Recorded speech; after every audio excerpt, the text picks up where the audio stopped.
Hello, everybody, and welcome to the Baka podcast.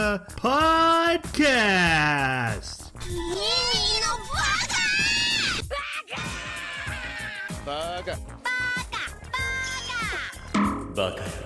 It's amazing how every time you open your mouth, you prove you're an idiot. Hello, everybody, and welcome to Baka. A regular episode of it, even. We are an anime podcast where every 2 weeks we come together and discuss an anime that we recently watched in a very book club style format, but we watch TV. We discuss our theories, our feelings, our reviews, the characters, everything, all the nitty gritty details, and then we turn our discussion over to you because we are just a bunch of Bakas, thus the name of the show. We are talking about the anime Zom 100 Bucket List of the Dead today, and to do so, I need the help of my co-host. First, we have the Sean to my dead. And with his hot take, it's Jeremy. Jujutsu Kaisen Season 2 was pretty good. Wow, that's your hot take is that the Crunchyroll anime of the year was pretty good. Yep. That's my hot take. sizzling. We also have the Honor to My Apocalypse. Jeremy, will you please ask Jason for his hot take?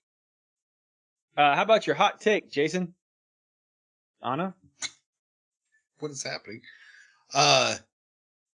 There aren't too many isekai in the market. It's just that your content's not very good. Jeremy, please tell Jason I'm not talking to him because in our private chat, he threw an eye roll emoji at me. I'm still not talking to you. For good reason, by the way. Private chat. Tell him how dare you! How dare you, Jason? Troy says. All right. And my name is Troy. And my hot take, I don't know what this is. I don't know where anyone stands on this, except for on this podcast, because it only came home to my mind because someone else already brought this up. So I know it's a hot take here. I am not down with AI subtitles. I want people to make it, even if it's just amateurs. That's my hot take. I'm not sure that's all that hot. Fighting words. I think it's the other way around is the hot take. Jeremy, tell Jason to be quiet. We got to keep going. Jason, Troy says.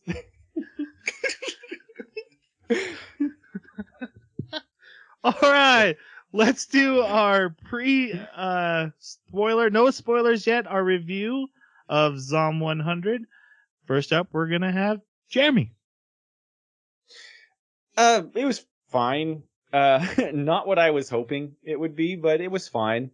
The comedy does not always land. The zombies, I mean, you kind of get the sense just from watching, because we watched, Troy sent us the nicer version of the intro where it almost looks like there might be some rotoscoping, but maybe a lower frames per second than you would get from something like, Yes.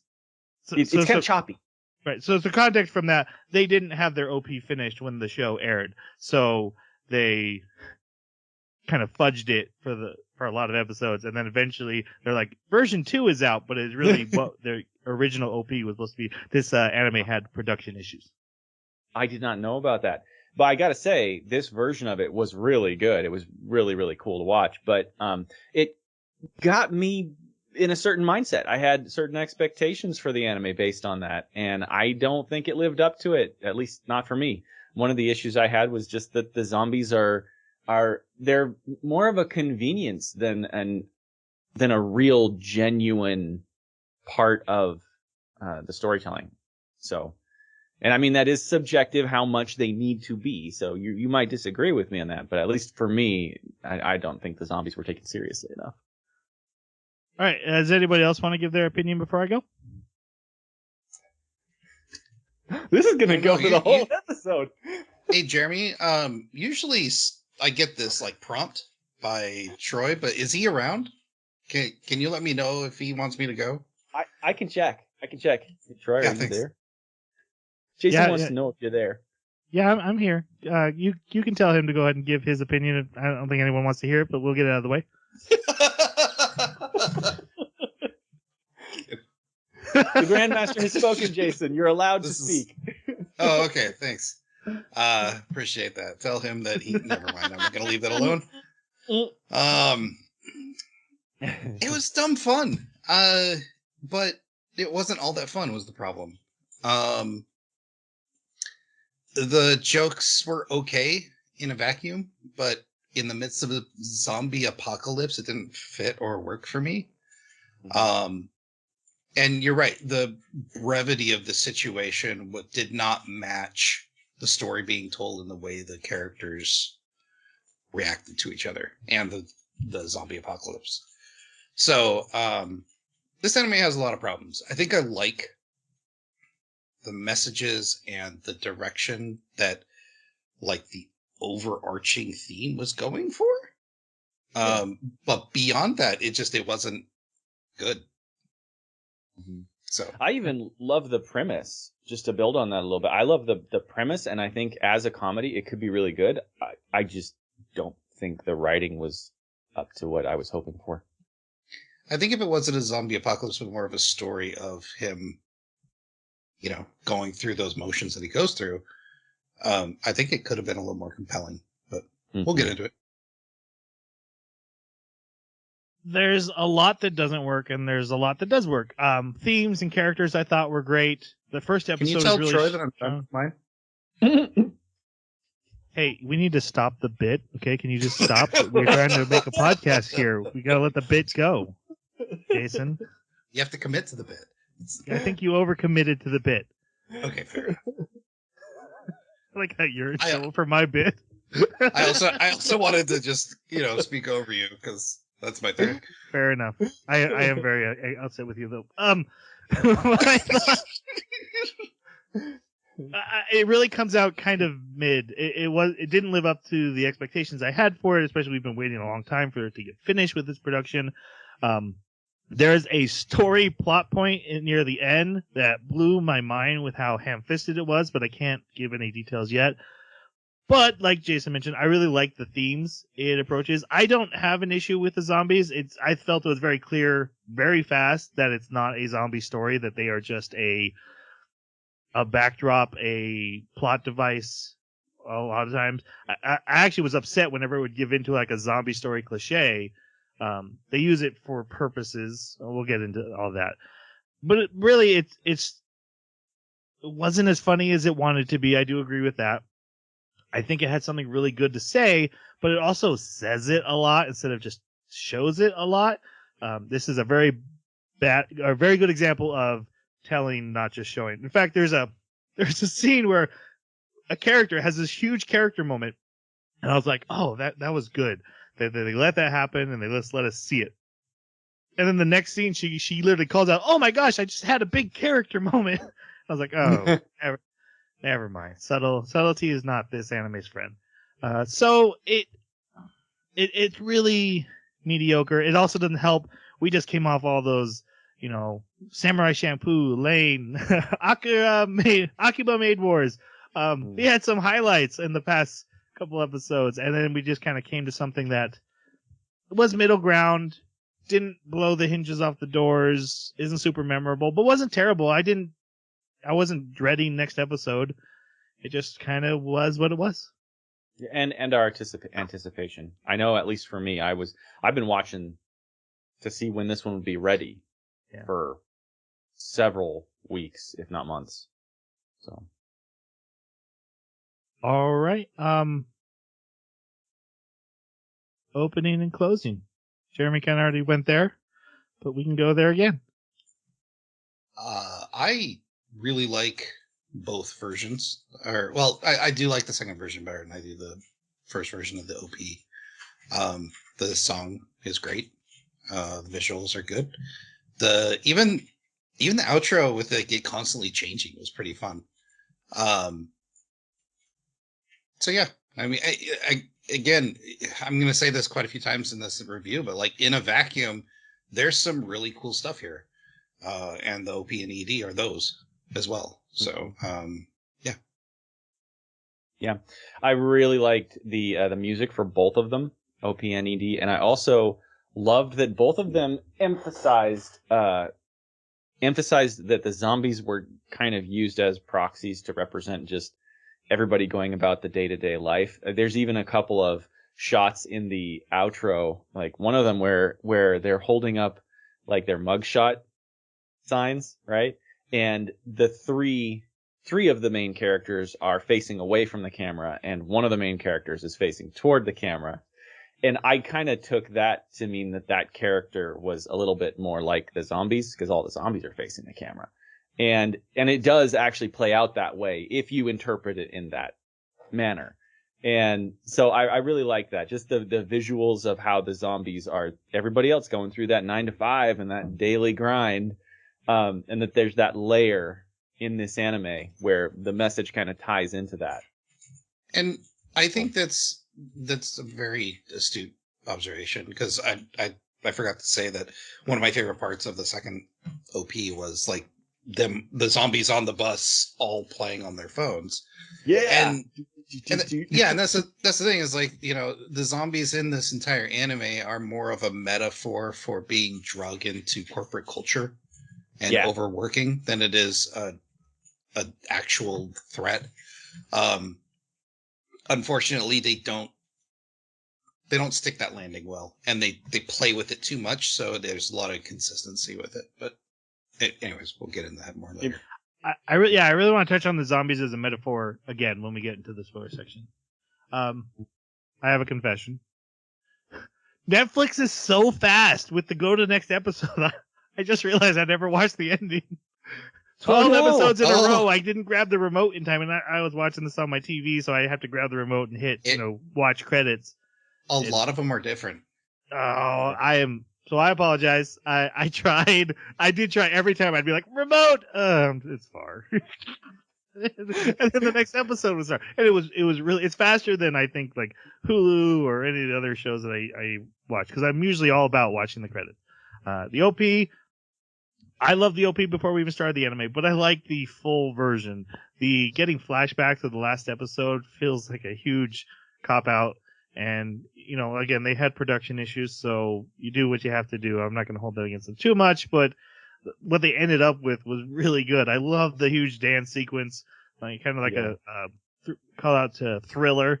I also one thing I want to praise that I didn't do in the non-spoiler section is yes, exactly. I love the art style. This is a bright, colorful anime. It's nice to look at. Even the zombies, and I'm not just talking about the neon paint, but the characters are brightly lit. Like everything is bright and shiny and colorful. Everyone's wearing bright colored clothes. Every tree is bright.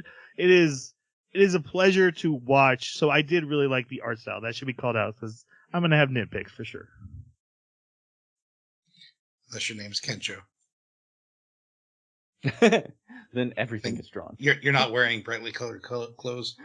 That's well, right. you still have the brightest thing on you of everyone. That shining star. Well, and the blonde hair. Scribbles. That's not a spoiler, because if you watch the OP, you're already getting the full Monty. Yeah. Yeah. So now, before we go to the actual spoiler section, which is about to happen, we're going to announce the next anime that we'll be watching. We are watching The Most Heretical Last Boss Queen, from Villainess to Savior. And I know what you're asking. Baka Baka Baka, why are you watching an anime built for young girl audiences? And I said, don't come at Jason like that. He likes what he likes. He wants to watch what he wants to watch. Is it made for young teenage girls? Yes. Does he enjoy that kind of content? Obviously. He's chosen it. It was his pick alone. It's our first shoujo anime ever. We like to explore things. Jason's exploring his young adolescent female side. Don't yell at him. Jason, why don't you describe this anime that you've picked, this shoujo anime that you've picked for us? Sure. It's an isekai. It is an isekai. Yeah. Where it's a video game isekai. The main character ends up being isekai'd into as the villainous queen, but at a very young age. So instead of growing up into the evil queen, she grows up into the not so evil and tries to save the country. Okay, now, in all seriousness, were you aware you picked a shoujo anime? No clue. Okay. I read the description. I watched the first episode.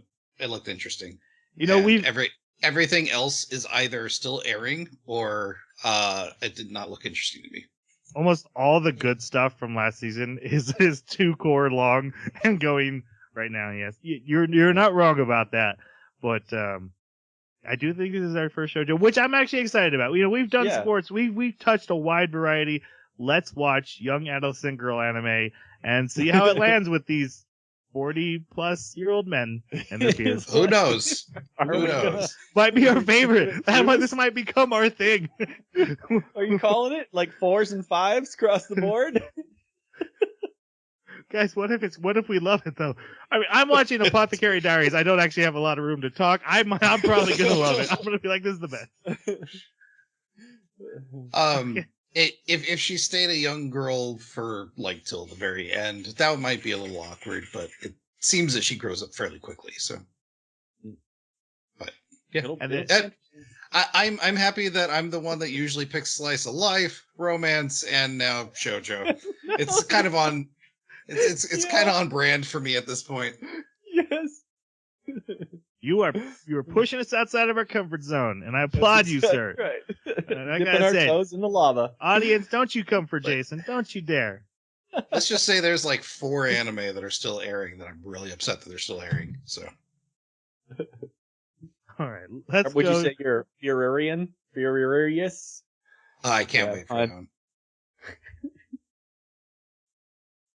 I'm really looking forward to Undead Unluck. And Mashley. My daughter started Mashley, and she's like, Dad, you gotta watch it. I'm like, I have to wait. You guys know what Mashley is, right? No. Not a clue. Harry Potter plus One Punch Man. Oh. Well, that sounds interesting. Everyone has magic powers, but he doesn't, but he lifts, bro. So, like, he's just overpowers anything they throw at him because he's so buff and strong. And they think, like, oh, he must be a powerful wizard. And he lifts. 100 push-ups, 100 sit-ups. Okay. Spoiler section for Psalm 100. That's what we're here to talk about. And I really like this first episode. This first episode was great. Which starts off with a gruesome zombie scene, but it turns out it's just a movie that our main character is watching, and we meet our main character, Akira Tendo. Your guys' thoughts on this depressed, overworked young man who's going to become our life coach through the zombie apocalypse?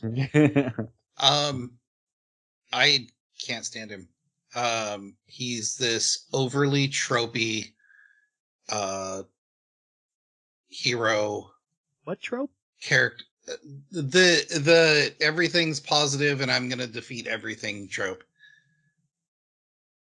Like he was I look at him and I'm like, okay, this is Deku from season 1. Like, I did think he looked like Deku too, like the colors they chose. But just like, everything's positive all the time, and when things don't go his way, he kind of whines about it, and then perseveres, and it's just like, but in a very like nonchalant way, and I didn't like him. I didn't have too much of an issue with him as a character. I just, in the context of where he was, I had an issue with him because he never shuts the up. He drives me nuts. Does not stop talking at a very loud level. Yeah, like the one trope that really bugged me about him was all of the uncertainty and emotional impulsive reaction to anything that made him uncomfortable. And he would just immediately start shouting about it and just be like, oh. And that is definitely a common anime trope that drives me up the wall. But in a zombie apocalypse where you establish early on that this very character uses a car horn to attract zombies, he understands that sound attracts them, and they even like make comments about it later where they're like, oh man, I guess we were loud, we drew the zombies again. And yet they never stop. Like they never seem to adjust to their scenario. Now, I understand that it could be said that that's part of the message of the show is never bend to anything that's trying to control you. Just be wild and be what you want to be. Just also, on the side of the good guys here, respect other people's rights to freedom too and being wild. But this character for me, he does not survive the zombie apocalypse, and it's fine because that's not a fair criticism. This show does not make him into a character that is supposed to survive. It is a joke when it comes to, like, the zombies are only there when they're convenient for a punchline or for setting up a story or for finishing a story. They're not there consistently. So it's an unfair expectation on my part to want him to be more realistic. But God, I couldn't get over it. It still drove me nuts. But I do like his values, and I do like that he was essentially one. If I can say one really good thing about him, it's that because of how stressful of an environment that he worked at for so long, because of how stressful it was, he was prepared mentally. He had the fortitude to immediately be like, oh, this zombie apocalypse, this isn't so bad. I'm just going to scale down the gutter and I'm going to go get some beer. Everything's fine. Like, that made sense to me because he had undergone so much stress and so much difficulty on a day-to-day basis for so long that this isn't that bad. he can handle this. But then they kind of unraveled that later because they introduced a character who actually does manage risks and is, like, being aware of the situation and reveal that he isn't, and he's just oblivious, and that's why he's doing this. Not because he can handle this level of stress and this level of intensity. That's not why he's relaxed. He's relaxed because he's like, anything but work, I'm free. I don't want to think about it. I'm done. I'm chilling.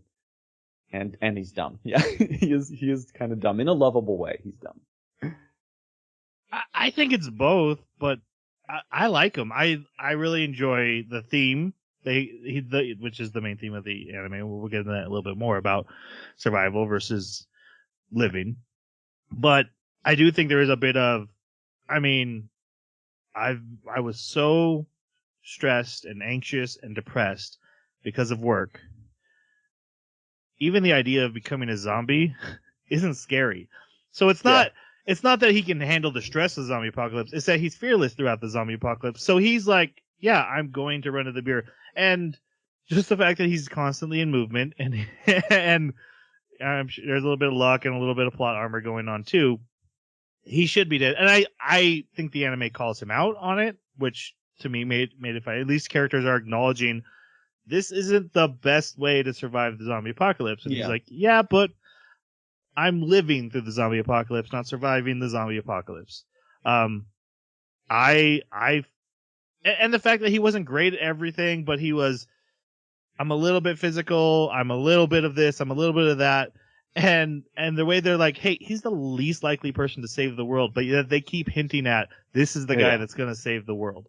I liked him. I found him very palpable, very, I can say as someone who suffered with anxiety, I found his anxiety attacks and stuff very relatable. And yeah, it was a character I was happy to go along with his journey. Okay. So we see him, and when we first see him, he's in his current apartment, which is covered in trash bags. He's clearly not taking care of himself or anything, and he's worried about going to work. And then we flash back to his first day at work. He's super excited. He works for a commercial marketing company. Yes. Yeah. And yeah, so he meets this cute girl there. He's super excited about that. They go out for beers after work, and he's super excited about that. Very classic Japanese culture life, and he's excited to be there. And then after the beers, everyone starts putting on like cold compresses on their foreheads, and they all go marching back into the office. He's like, what's going on? They're like, oh no, we have deadlines. We have to work. And he ends up working for 2 days straight on this first day. And it just spirals from there. We see he has a horrible boss. The girl he likes is being used by the CEO.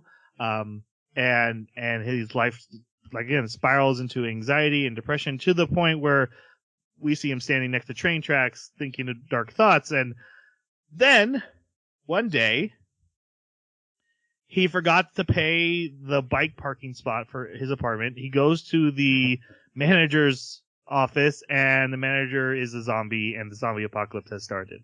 And then what I love about this episode is that as he went into the work life, the color fades from the anime. It becomes black and white at this point. And as soon as he sees that zombie, that's when the bright fluorescent paintballs are everywhere colored on the zombies. And it made it very clear to me this anime is from his point of view. This is not a realistic look at the world. It is how he sees the world. And now that work is gone, which is what he realizes as he's running from a horde and an airplane's crashing into the city, he's like, oh, there's no work today. And he's free and he's overjoyed and he's loving life as a horde of zombies is trying to chase him down. And the color pops up into the anime. I thought this was a really, really cool first episode. There's a few more things that happen, but your guys' thoughts on this transition? I was a little confused because I wasn't quite sure what to expect walking into the anime. Trying to put myself in his position, like the idea of being excited. Like, work was so bad that you're excited for a zombie apocalypse, or at least not the apocalypse itself, but that the zombie apocalypse has caused no work. I can understand it, but to then have the vibrance and the paintballs, like, it was confusing, and I also it didn't land with me. I really liked it when he was running from the zombies and he was laughing and he was just so ecstatic about best being day of his life, right? Yes, it's the best day. I mean, and they did a great job with this where they got it from different angles and they got it as he's like running across the roof and they zoom out and they just show you how absolutely ridiculous what you're seeing is.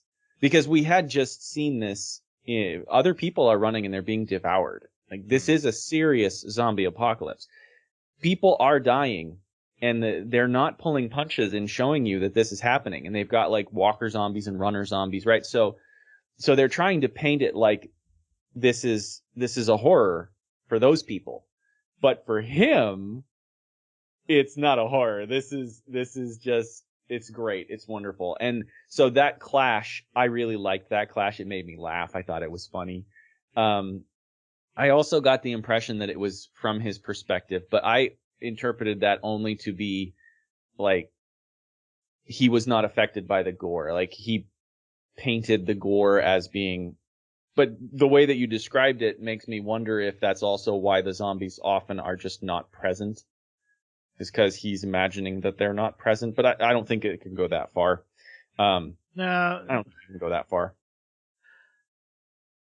I didn't like the zombie farts. I thought they tried to go with the zombie fart joke a little too often. Yes. Like when he was talking gas about clouds coming out.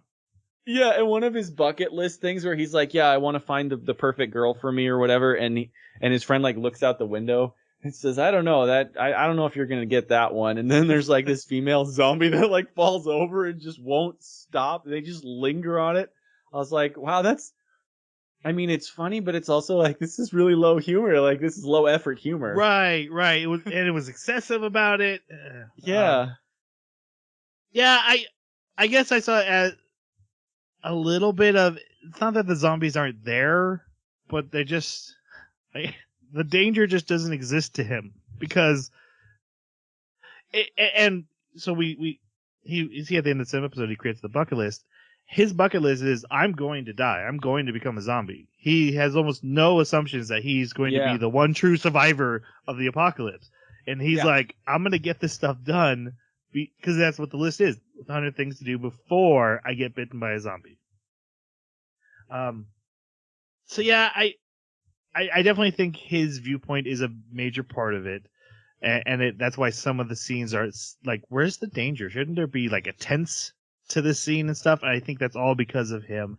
But I don't think like the volume of zombies or them like just not existing, that I think is like plot convenience and lazy writing. Well, and that's why I don't particularly like the story being told from his point of view, because the zombie apocalypse itself is a little inconsistent as far as what they want it to do. whether it's a metaphor, whether it's real danger, whether it's a looming danger in the background. They kind of just use it however they want for that particular story beat. Like, for instance, with him going, yay, I'm out of work. But then literally a couple minutes later, he's climbing back up from doing a beer run, and the people he was just talking to have just been devoured. And it's like, and that's a sad moment. It's like, where are we going? And I don't know. I was confused. I don't know. Yeah, I saw that as I kind of liked that they were devoured, because to me because it was so early, it was just like episode 2 or whatever, or 1. And I think it's episode 2 at this point when they're devoured. And they're technically not, but as far as anything matters, they are. I thought it was interesting because to me it gave the impression that they were going to have a really strong serious level to it that would persist through the whole thing, and there would be lives lost, but then that didn't really happen. There were some token attempts at it, perhaps you could argue, but I don't think that there were any really I don't think there were any losses that I felt. Those were probably the 2 that I was the most impacted by of all of them. There was a couple times where I mentioned this in the non-spoiler section, where they used the zombie trope thing of like, I got close to this character and then they're tragically dead, or a zombie got into our location of safety. Where I was like, wow, after everything we've seen so far, I can't believe they went with like standard zombie tropes. When I did sit down and think about it, though, every time that happens, he takes a lesson away from it. It literally like enforces the next step in his growth. Instead of, wow, he never takes, wow, the zombie apocalypse is serious. He takes away, I do need to find my childhood dream. Or, or like that. That literally is an episode where like this tragic zombie classic story happens, and his takeaway is, I need to find my childhood dream. That's what I got to do. But I liked it because you're right. That's kind of an obliviousness that is both good and horribly infuriating. Right. I was almost like, I can't believe you're using that horror zombie trope. But again, because of that enforcement. The zombies are a metaphor, and it's been a long time since we've had zombies be a metaphor. Zombies used to always be a metaphor. Night of the Dead, Dawn of the Dead. Dawn of the Dead. Zombies are consumerism, guys. They're not actually zombies. They're a metaphor. But nowadays, zombies are used for things like The Walking Dead, Last of Us, stuff I love. Well, Last of Us, Walking Dead was great at the beginning. But it's not about the zombies. It's about man is the real evil, right? And zombies, again, are just a framing device. This uses zombies as a framing device, but also uses them as a metaphor. And I was excited to have them be a metaphor again. I'll be honest. It's been a while. I feel like I don't feel like they've been a metaphor in a long time. I just Since don't Shaun think of the it Dead works. I just don't think it works if you're trying to have it both ways. I mean, it worked in Shaun of the Dead, though. I didn't actually ever see the metaphor. No one's seen Shaun of the Dead. I love Shaun of the Dead, okay. I didn't catch the metaphor. Well, it's the same. He was just a zombie going to work, living his life, drinking beer, not ever doing anything with his life. He was just surviving life. He literally does like a zombie march to the store before the zombie apocalypse, like and then grabs his morning coffee or Coke or whatever it is. That part. So the zombies were a metaphor of how he was laughs. living his life. Okay. I thought that was just for laughs. Ha ha! Look, he's a zombie.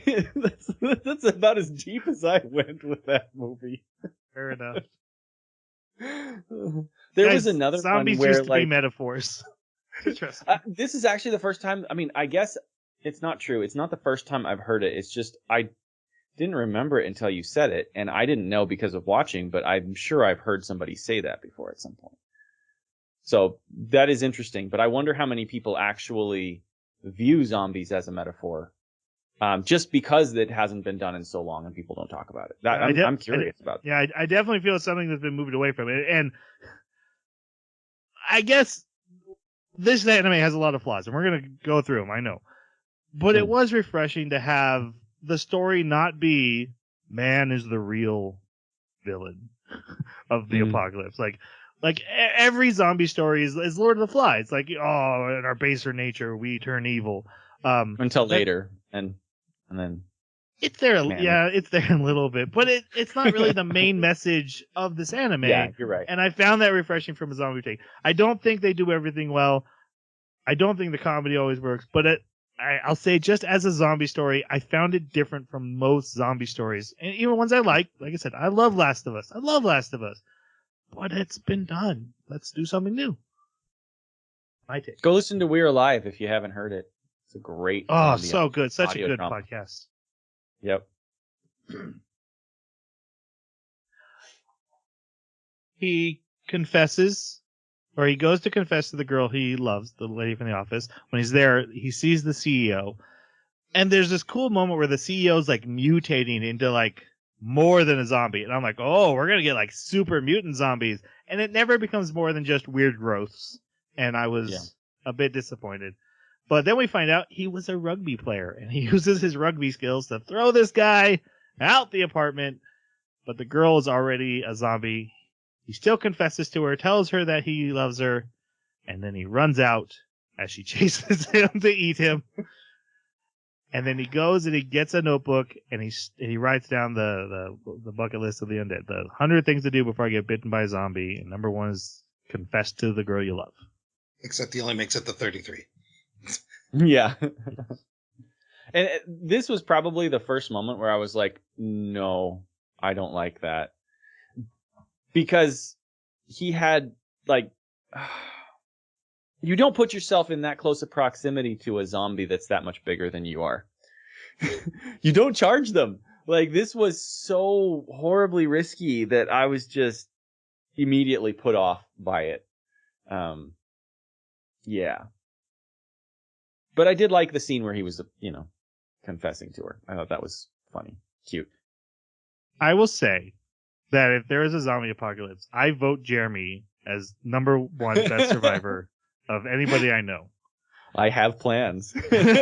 and watching this, and I started before these guys. Every episode, I'm like, Jeremy's not gonna think that's cool. He's gonna be upset with the choices you are making, sir. Yes. I was so mad so much. All right. That is the end of the first episode, and probably the highlight of the anime itself. Yep. So, episode 2 starts with him cleaning up his apartment and getting pristine, and he treats himself with a beer, but then he realizes, this is my last beer, so I need a beer run. So, he shimmies down the drain pipe of the building next to him, and we get a scene of, like, a couple in their apartment. Zombies are barreling down the door. It is the end. And the guy looks out, and there's Akira. Hey, how's it going? Just sorry about using your drain pipe. Just gotta go get some beer. You guys want anything from the store? Water, toilet paper. Until you said something, Jeremy. You're right. These guys survive, don't they? In the ending scene, they're alive. Yep, they're walking on a railroad. There are so many people that were shown in that ending. And I was like, I don't remember any of these people. Yeah. Until you just said that, I was like, oh, that makes sense. Yep. And Hammer Girl and her hammer buddies from the aquarium. She survives. Yeah, she does. Who's the one with the cone on her head and the street sign weapons? Is that? Oh, I didn't catch that one. Yeah. I mean, I saw the character, but I didn't figure out who she was. Okay. All right. Yeah, so he goes to he rides his bike so he can outspeed the zombies, and he gets to the convenience store, and there's already someone there stocking up on, well, basically living the Jeremy plan. Yeah, the true essentials here. Water, food, Batteries. the things you need to survive. And he walks up next door and starts grabbing beer out their fridge, like, crazy out there, right? Well, actually, what I did laugh at this scene. I watched, dub, So here he is, marching in, and it upset me at the same time, made me laugh because he's loud, right? And he's just gonna attract all these zombies into this enclosed space. But here he is marching in, beer, beer, gonna get some beer, beer. Yep. I know you were saying that as a positive, but it had such a negative tone. It's because, it's because it keeps playing with the danger of it, but then the comedy of it, and it just didn't mesh for me. That's why it was in a negative light, even though I did laugh that he was beer, beer. Yep. All right, I disagree, but all right. The character he meets, this is Shizuka. Shizuka. Shizuku. Yeah, Shizuka. Shizuka. No, it's a. Shizuka. Shizuka.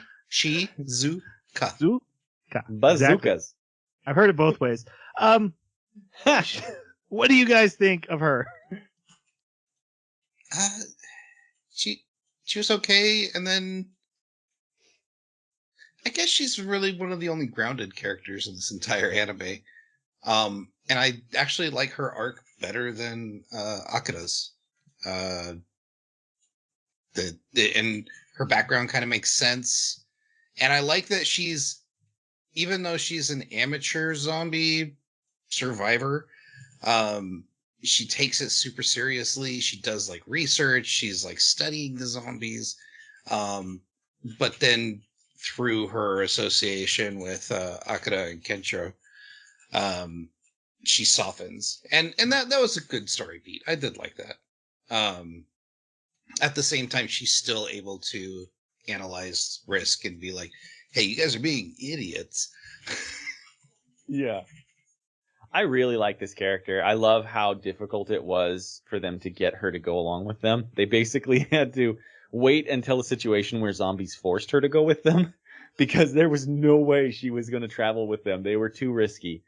And just everything she did, this was the more realistic character. This was the straight man to the joke that was being played.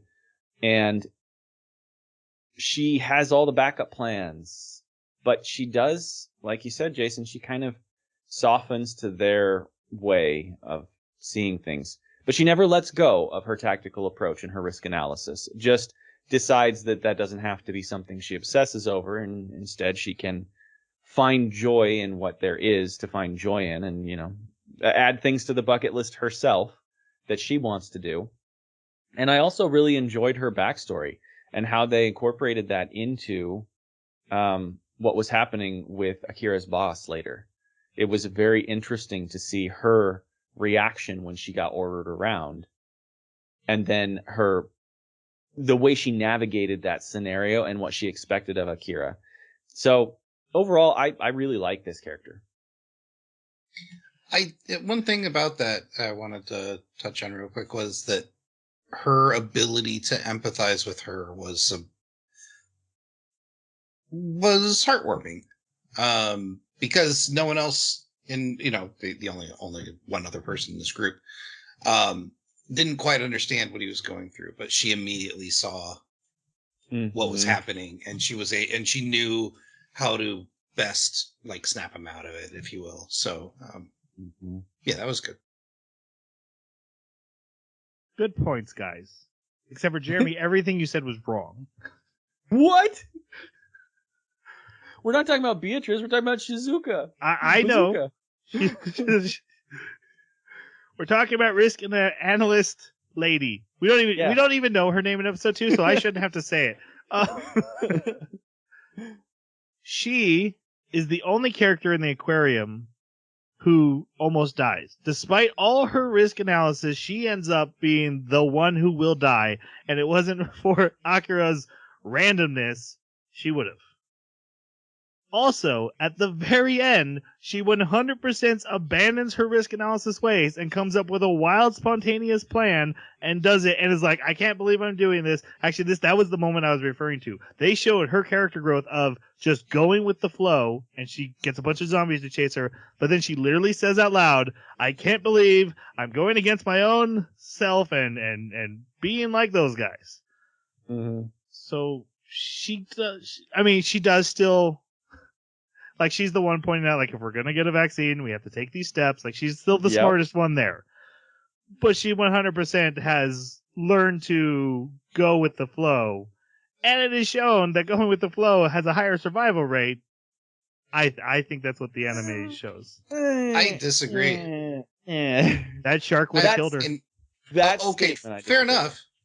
Fair enough. But in that particular situation, that was anyway, something outside of extenuating circumstance because someone pushed her down, right? Like someone that was a deliberate act that you weren't going to be able to plan for, and then plot armor Akira comes around and saves her. So no, I don't agree armor, not plot armor, literal armor. And that was the point. Like, all her risk analysis, you can't plan for everything. If you're not going with the flow, you're gonna die. But you can still be betrayed if you're going with the flow and still die. No, you can't, because you have armor. Oh, right. Yeah, no. Armor. That's the armor. He has literal armor. No, well, I understand that. So, but he doesn't even just, and I love the fact that she's saying, I'm never traveling with big groups again. I'm never traveling with big groups again. And that was exactly my thought. Like, the only reason you need to travel with the big group is because, you got people between you and the zombies. That's what the big group is for. Yeah, you don't have to run faster than zombies. You just have to run faster than the people in your group. Yeah, exactly, right? I mean, that's really dark, and obviously I'm not the kind of person that would do that. I'm more altruistic. But, I mean, seriously... Troy would keep you around for risk analysis, and he would push me in front of the zombies. Would Troy push you in front of the zombies? If you give me that eye roll emoji again, I will. Oh man, here we go. So, I agree with you that like part of her arc was changing her perspective and not obsessing over it. I mean, and I totally agree that that moment where she turned and drew the zombies away from the elderly people. I was thinking the same thing. I was like, oh man, she just did exactly what Akira did and she scolded him for it. She has really changed a lot. But I still think that that's a last ditch. Like, you've run out of every single redundancy plan. You have nothing left. And at this point, you figure these people have a better shot than you do. You're outside the building. So you might as well make best use of yourself to keep them alive. So I didn't see it necessarily as a sort of go with the flow and abandon the risk assessment. I just think that there was really no better scenario and some lives could be saved. So, yeah. I very much understand. And you're okay, 100% honestly, you're probably right. And I very much understand why this character works for you. I did feel like the anime was mostly saying, this ain't it. Yeah, I agree with you there. This ain't what we're working on here. To the fact where I think they paint her risk analysis as a character flaw, even though I do agree that's insane, and risk analysis is important in a situation like this. Because when we first meet her, her risk analysis is what saves Akira's life. That's a good point. He'd be dead and wouldn't be there to save her at the aquarium. Exactly. But okay, so again, we come back to this theme of survival versus living, and we see the rest of the episode 2 is actually her story up to the very same scene we're going to get to with the beer. We see her going through her day, watching zombie movies, studying, prepping technology, video cameras, stuff like that. She is surviving. He is living. And, well, I don't think he's living correctly yet because he should be doing a little bit of both here. I think they both need to meet in the middle. I think the whole point when we come back to her story at the end after the beer run, or after she sees his beer run, is I wish I had grabbed some of that mochi. Like, what's the point of surviving if you're not living? And it's not saying that just for zombie apocalypse. That's such an extreme situation. A little bit, but it's an extreme situation. They're saying if you're just living to go up and go to work and then come back home and go to bed so you can go to work again, what are you doing? Like, and they never, I think this animator does this crazy thing of, it's not the exploitative company's fault. Akira had to be responsible for Akira. He needed to walk away. He needed to take control of his life and say, I'm not living doing this. And it took a very extreme external force to push him out of that.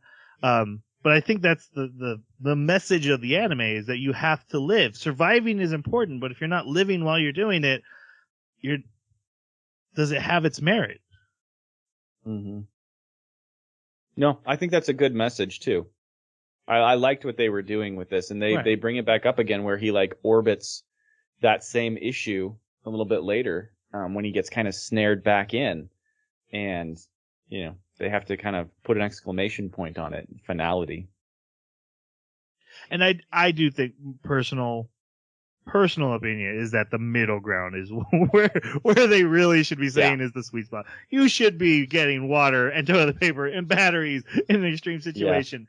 Yeah. Yes, you should also probably grab the mochi, because the mochi's not going to be around very much longer, and you should be enjoying living while you survive. Exactly. And I love the fact that immediately when she got back and we saw her after the trip, she even said, I should have grabbed the mochi. Mm-hmm. So like she knew it too. She was just obsessing too hard. So we kind of mangled that plot. They meet, zombies attack. He tries to save her, but she's had because of her risk analysis, has set up cameras and knows that a truck is barreling down. I think it's hilarious that the zombies are still driving cars. Stupid. So I hated every time a zombie was driving a car. Yeah. It's just so dumb. Yeah. Because like the car stays on the road and like it's swerving around, but it's staying on the road, and it's so ridiculous. But she did call something out, and I even noted this down. I took a couple of notes in the first half, and that was that she said, "Wow, this is as ridiculous as you'd see in a zombie movie," and I was like, I hate you right now. Because you're right. This is basically plot armor. This is the stupid thing that happens to get you out of this scenario. Because when the big truck crashed into the building and took the zombies out, I thought, oh, she somehow planned this. No, it was total serendipity. They're only alive because a zombie truck happened to be driving into the building, into the zombies at that door, and took them out. Pure luck that anybody walked away from that. I hated that. But I also understand that it's kind of a trope of shows in general that have bad writing. 100% agree. Yeah. I was fine with this driver. It is the second day of the zombie apocalypse. He could have been bitten the day before and was trying to drive home or drive to a hospital and then turned while driving. They do show zombies have basic motor functions. Even he had a after zombie turning. dog in his back seat too. I didn't see that. Let's not focus on that. So a zombie barreling down in a truck the very second day, I'm fine. It's the next driver, like a week into the apocalypse, who's still driving.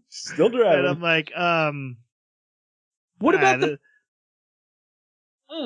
the fireman spraying fire out of his water hose? I thought it was a cool visual. I didn't put a lot of thought into it. This is my problem with any kind of zombie driver. For one, the amount of coordination needed to drive a car is more than just being in the driver's seat. You have to be depressing the gas pedal. You have to have your hands on the wheel. Why would a living corpse do either of those things? The zombies continue their basic behavior after they turn zombies, that is shown. So if he was a truck driver by nature, and again, I'm saying like he could have turned 2 minutes ago and then continues the actions he was doing of turning the wheels and pushing the gas down. We literally see an alcoholic woman shoving a bottle through her cheek because that's what she was doing when she turned to zombie. She continues the basic actions. We see women still carrying their purses. They are following some basic instinct of their previous selves. So he could by nature just be pushing down the gas. Again, the second day I can buy a driver zombie. A week later seems. A week later is ridiculous. Yeah. Yeah, ridiculous. We do need to talk about one thing. When we are upset and we punch our desk,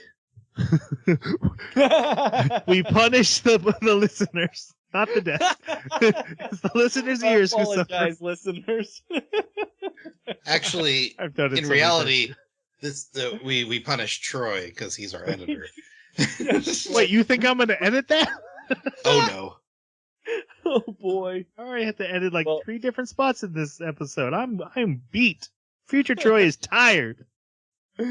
Well, you have my apologies, audience. I will restrain myself.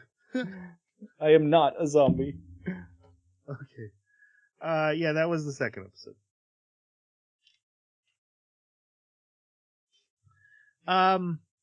Okay, so this third episode starts with like this host club fighting zombies. Yeah.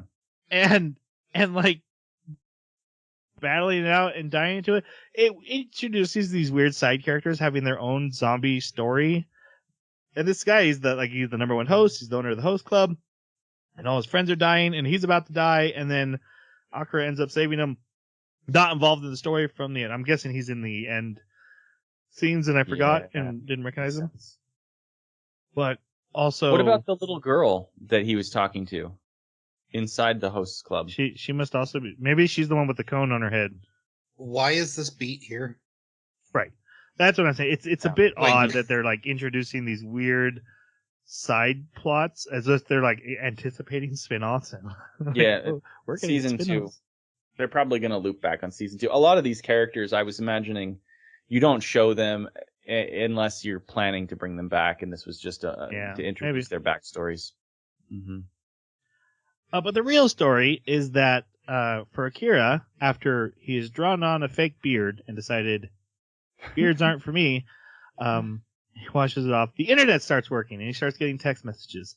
And he responds to a bunch of them, but no one responds to him back because everyone's dead. But he ends up calling his friend Kencho, and Kencho was one of his best friends in college. They played on the rugby team together, and when the last time they had met, Kencho was bragging about his hot girlfriend and his great job, and Akira, who was depressed and going to his exploitative company, was complaining, and the guy's like, "You should just quit. That's a terrible company. Just quit." And Akira got mad at him, and they haven't talked since. Kencho, we find, is in a S&M brothel. Yeah, he's in a love hotel. With a woman tied up who's now a zombie. Like, I've been stuck in this room with this woman for 3 days, and she's just strapped there nude going, rah, rah, rah. I was dying. But this is going to be our secondary main character. Before we go to the full reviews of him, I want to say I found it original that this wasn't. I assumed he was going to be a guy we met along the journey and they became friends. I thought it was a really cool. Hey, they've already been friends for a long time and are just reconnecting, and they already trust each other. There wasn't like, can I trust this guy during the zombie apocalypse? I was like, no, this is my best friend. I haven't seen in a long time. Didn't see that coming, especially from the OP, but. Okay, your guys' thoughts on Kencho?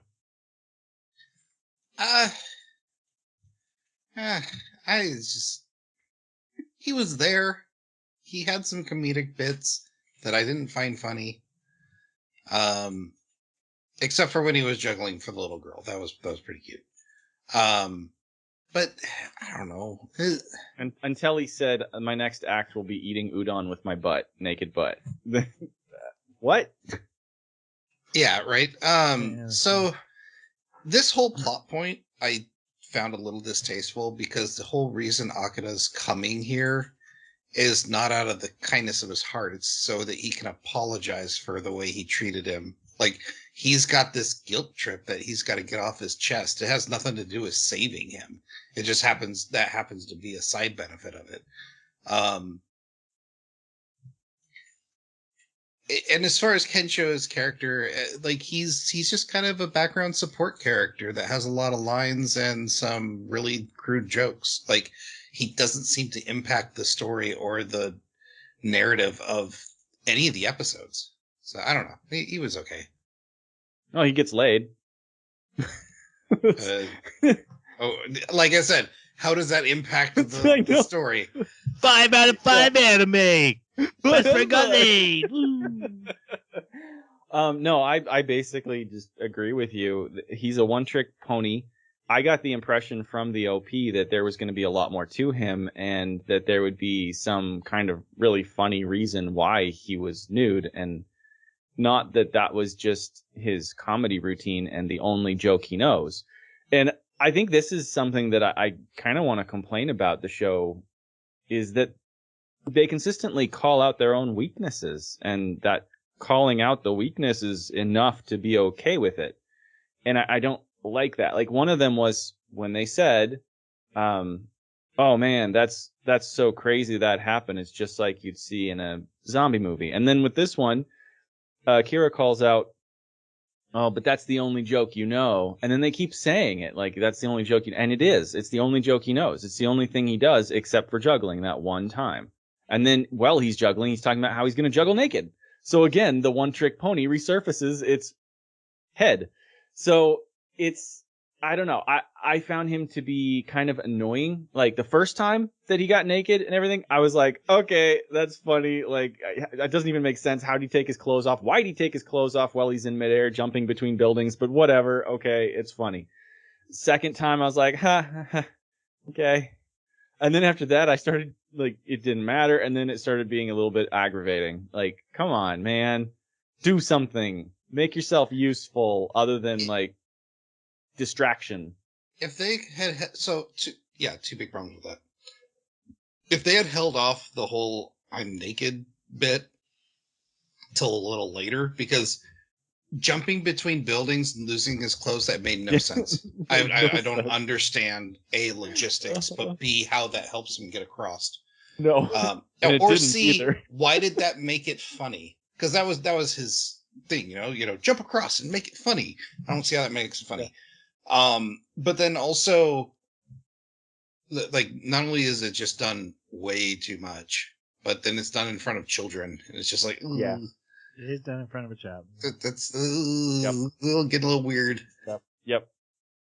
All right, let's start with saying the character Kensho I actually really liked. I just like the idea of, like, a best bud who's into what Akira is doing and supporting him. And he wasn't, if he was like a grumpy sourpuss or like doing his own agenda or backstabbing, he wouldn't have worked. The fact that he was just a cool dude guy with him, I was into it. I liked it. I want to talk about the new comedy, my own thoughts that I had. Two things. The anime Fairy Tale, not a great shonen battle anime, I don't think. But it has a character who uses ice powers, and because he's always feeling hot, he's always stripping. It's funny because every character hates that he does it and calls him out every single time. You need a straight man for this joke to work. You need someone to tell you, please stop taking your clothes off. That's what's funny, is that you're aggravating someone, in my opinion. Also, the other ways it's funny is if your body is not built like a Greek god. Which right. Kensho's is. It actually would have been funnier if he was just a nudist who's like, now that there's a zombie apocalypse, I can live my nudist dream. That would have actually been funny. And then everyone being like, no, please stop, put your clothes back on. And he's like, no, I'm living this is my bucket list. This is my dream. That would have been funnier. The fact that he's just a really hot guy that is stripping and everyone's just completely fine with it. No one ever even says why is like there's like a why is he naked maybe once, and then everyone's just like, yeah, no, that's what he does. In the movie The Hangover, Ken Jeong, I think it's Ken Jeong, has a full male nudity scene. And you know why it's hilarious? Because he does not have uh, a Greek god body, better body than me. Good for you. But the fact that he's so confident in his full male nudity when he shouldn't probably be is why that scene is hilarious and why people like applaud that scene. He is that scene put him up into stardom as a great comedian, and he is a great comedian because he was confident and went with the full joke. It's not funny, Kensho. You belong in Playgirl. You should be nude. Right. You should be making money off of this. Yep.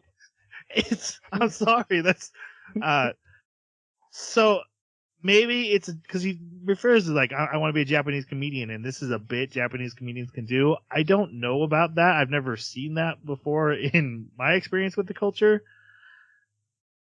I've watched a couple of like Japanese funny game shows, and they do some weird stuff. So I would not be surprised. Right. So it might be a cultural thing, but for my take on what makes nudity funny, he missed both marks. And also, like, the utility of it, as in to attract zombies when he's trying to get their attention. I don't understand how being naked is going to make them more attracted to you or not. Like, it doesn't. Okay. That one I can answer. And it's also the reason why he took it off while he was jumping across the thing. He is confronting his fear of to become a comedian while confronting the fear. And so the jumping across the building, he's afraid to jump. He's also afraid of becoming a comedian. So he does both at the exact same time. He is shown to be, when the shark attack happens, he is shown to be visibly afraid to help and like having to try to pump himself up. So again, he does the naked routine, the thing that he's been afraid to do his whole life. As a way of, he's not attracting the shark because he's naked. He's feeling braver because he's doing his comedy routine. I don't like it. Mm-hmm. Maybe you should take off some clothes and see if it helps. As a bit, I'm not hitting on you. I was about to say, we were an audio podcast only. I was about to say, not after the last anime I just picked. I ain't gonna do that. No one knows. True. Guys, no one knows if we're wearing pants. It's fine. Yeah, don't worry about it. All right. I think that wraps up Kensho. Yeah, so Akira goes and saves Kensho. First, does this big apology to him, but they get surrounded by zombies because they talk too loud. Yeah, just so you know, Surprise, Jeremy surprise. and Jason do not approve. They have to go to the roof. And Akira's like, we have to jump across. And Kensho's like, that's way too far. And Akira's like, just do it. And Akira does it. He lands, cuts his head open while doing it, but hey, he's across. Kensho, he apologizes for the same night that Akira apologized for when he was insane. I also hated my job, and I was just bragging to make myself feel better, and I shouldn't have been doing that. And what I really wanted to be is a comedian who uses nude humor. So he jumps across while stripping, barely makes it. Akira pulls him up, and this line did make me laugh. I hit my balls. Yep. And then they drink beers naked together on the roof. And that's where they live now. They just start camping on this roof, playing video games, and they're talking about girlfriends, and Akira's like, I want to get a girlfriend. This is the scene with the farting zombie for forever. But they decide they need to go get a big screen TV to play video games on. I hate this so much. Yeah, me too. Guys, Everything about it. If you're in the zombie apocalypse, you need a big screen TV. HD, Well, 1040p. Go out to the country, find a huge house that already has this stuff where the occupants have all been turned to zombies, clear out the zombies, and then you have a big screen TV with a large safe house. Just make sure that you have some way to power it. Absolutely. Hopefully they've got a generator and gas, maybe. Yeah, but there's one down the street, man. It's fine. I know, right? And you got a motorcycle. That's the logic of Akira. You got Which makes a lot of noise. The whisper quiet motorcycle that they're on. Right. Yeah, Exactly. He skipped the part where he upgraded to a scooter, and he's like, I could upgrade further. It gets a Harley Davidson, not technically a Harley Davidson. But yeah, No, it's they spend a long time on that logo. And I don't remember what it said. But it's clear that they're wink, wink, not Harley Davidson, wink, wink. Mm-hmm. Too bad they didn't have Whack Donalds in there. Yep.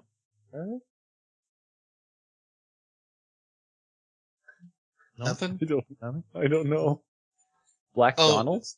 No, Whack. Whack. As in WC instead of the MC. Oh, McDonald's. Jeremy doesn't eat at McDonald's. He doesn't know what's going on. Yeah, but you just made this joke in our private chat. I know. Yes.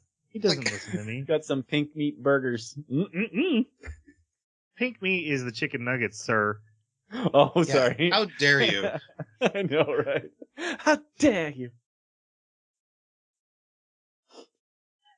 And it's pink meat slime, by the way. Get your insult right. Anyway. Which Yeah. they're delicious anyway.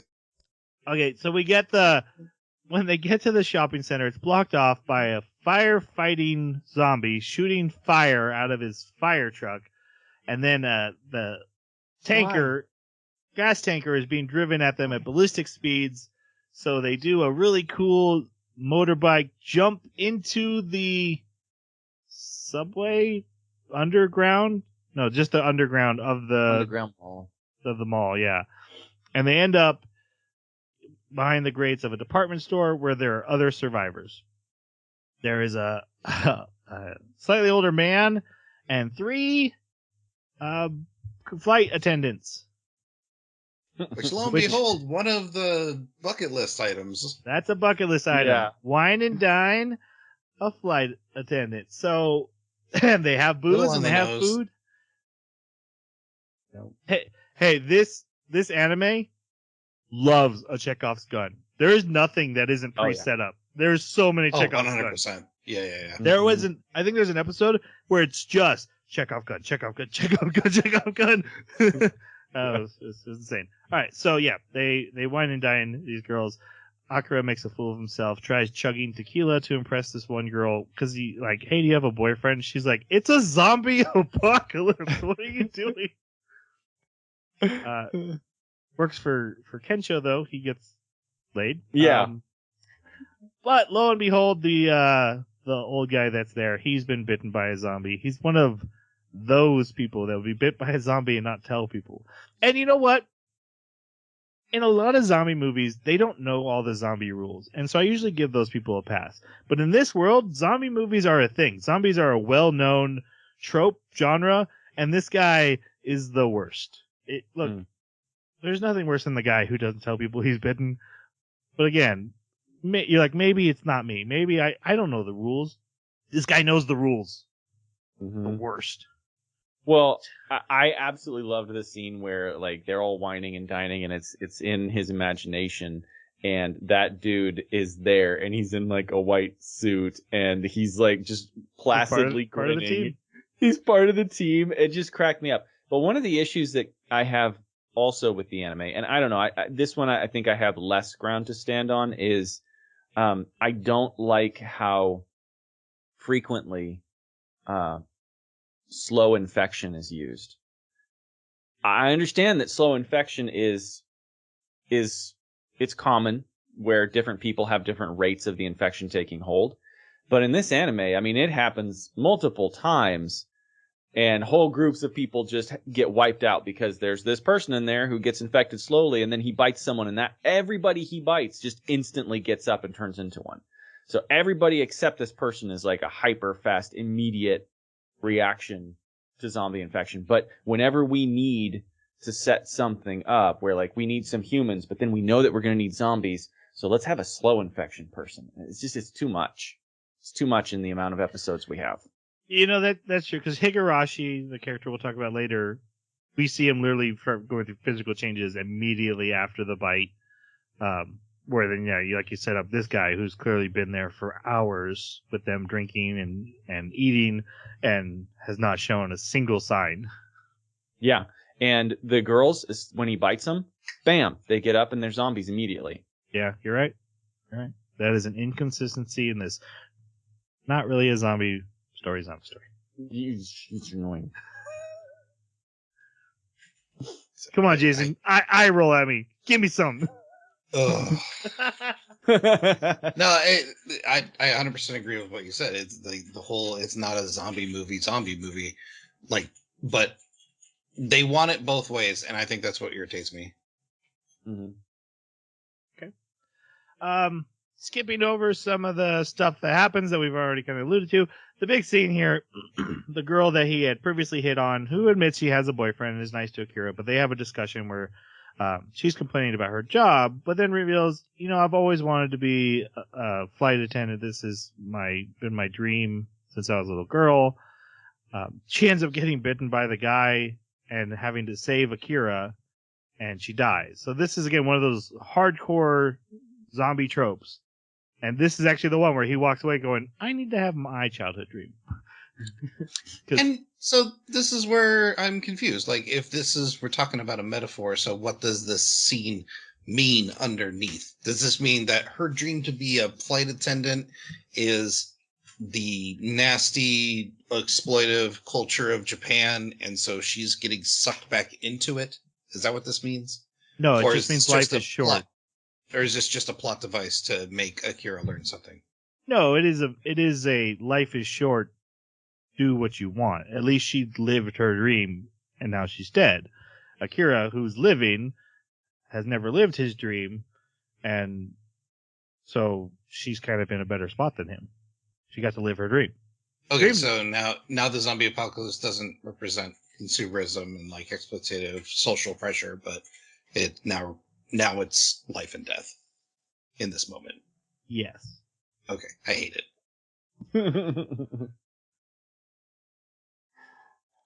Yeah, metaphors can like turn off and on. Like the general zombies are metaphors, but like in a specific instance can be something else. It's a metaphor. It's fluid. Oh, right. It's like abstract art where every person sees something different. And when everything's art, nothing is art. Uh-huh. But I do agree, metaphors are real. They exist. But still. Moving on. Okay. I love this horrific thing happens, right? And Akira comes running upstairs, and Kencho's like, I got the TV! Let's go! Yes. And the zombies outside have just gone. They've moved on at this moment. And they can just slip outside. They get on the back of the bike's fine. And he's just carrying this giant screen TV while they're driving down the street. Hate it. The worst. This is one. Okay, so this is one of the. Again, when I said I was like, why are we doing the classic zombie trope? This is why. Because this clashes. This is a huge clash. There's like this hardcore emotional scene. And then there's like, I got a TV, woohoo! And then and they move on. I came around on like I said, at the very end of this episode, he's playing video games. He even hits the continue instead of, I die, because he's playing a zombie game, of course. So the point of the zombie thing was to teach him a lesson and move him forward in his character progress. But it's a dissonance that does not land well in this episode. Mm-hmm. Childhood dream. Find your childhood dream, add it to the list. And guess what? He finds it right away. Yes. The next episode is a flashback of him wearing a towel and a bucket on his head, fighting off bullies for a friend. And he's like, oh yeah, I wanted to be a superhero. He has a dream about it. And it's like, yeah, I want to be a superhero. That was my dream. So that's what he's going to do. He's going to be a Power Ranger. That was what he wanted to do. Also, Kensho dyes his hair blonde here. Because it's funny. Because it is funnier. And also, who loved the use of their water reserve to dye hair? Raise your hand. Yeah, right. Jeremy, if we were in an apocalypse situation, would you let me dye my hair, though? For real? Absolutely not. No. Yeah, no. Not surviving. You could dye your hair if you kept your urine and you used that to dye your hair. Or if we happen to be on a riverbed, you could use the river water. Sure, but don't put it back in the river, because I'm very eco-conscious. Don't want to affect the zombie. This is what I host an anime podcast with, everybody. Won't even let me dye my hair. No, you can. Not using my pee. Gross. So they go to the aquarium to get an item. The item is, hey, a shark bite-proof suit, diving suit, which he's going to use as a superhero suit. I do. I figured like, oh, everybody will like this forward thinking. That's actually a good plan. I taught myself how to make various styles of chainmail for the zombie apocalypse, just in case. This is basically just like better than chainmail. I love it. It's beautiful. You don't have to admit that out loud. Hey, it was fun. It was the best way to occupy myself during family get-togethers. Just in the corner making chainmail. Have everybody stare at you like, what is wrong with that guy? I'm gonna survive. Okay, so at the same time, bus full of people, including Shizuka, slow infection, like Jeremy was talking about. Everyone's running from the bus. They run to the aquarium. Akira jumps out to save everyone, and he's doing good at first, but then he gets hit by a horde of zombies, and they start biting him. He's like, "Oh, that hurts so bad!" Yes. And Kencho's at the door, like, "You good, buddy?" Actually, this is my favorite moment. Is that in the realization that sure it protects you from teeth, but not the pressure of the jaw. Yeah. He's like, "Ow, ow, ow!" It was wonderful. And Kencho, because he doesn't have a suit, just, all right, buddy, bye. You got this. Helps everyone in the aquarium. Eventually he gets out, gets into the aquarium, meets up with Shizuka again, who then scolds him like anyone who wants to play hero has a low self-esteem and is just doing it to fulfill their, innermost fantasies. Blah blah blah blah blah blah. She's clearly, classic. I'm surviving, you're living. And then a zombie shark shows up. A zombie shark who has eaten 3 divers whose legs have emerged from the bottom of the shark and are now a walking land zombie shark. The synchronization was too good. This wasn't funny. It didn't make sense. It was kind of stupid, like just on its premise. This was amazing. This is one of the highlights of the anime. Way to use your imagination to do something that's never been done, even if it's wacky and wild. Okay, but there's a reason it's never been done. Because it doesn't make sense. Yeah, it does. There's zombies in his stomach. Their legs have emerged from his ribcage. They're walking. Ow. Did they eat holes for each of their legs? Yes. In perfect synchronization down the belly? Yes. Okay, and then they decided, you know what, I'm going to stick my feet out here instead of continuing to eat my way out. Yes. With flippers still on. And then, okay, oh, guys. God, the flippers are still on. I love it. Okay, guys, we're all going to walk in the same way, and we're also going to chase things we can't see because we can't see out its mouth. Yes. Yes. Okay. That's the part that kills me. I hate this. Love it. I would have been more okay with, like, zombies can amalgamate and turn into some kind of new creature. I would have been okay with that. But just the idea, and they posited this, the idea that they're literally just divers, zombie divers, doesn't make sense. I could buy the legs sticking out of the bottom and this thing walking around. I could buy that.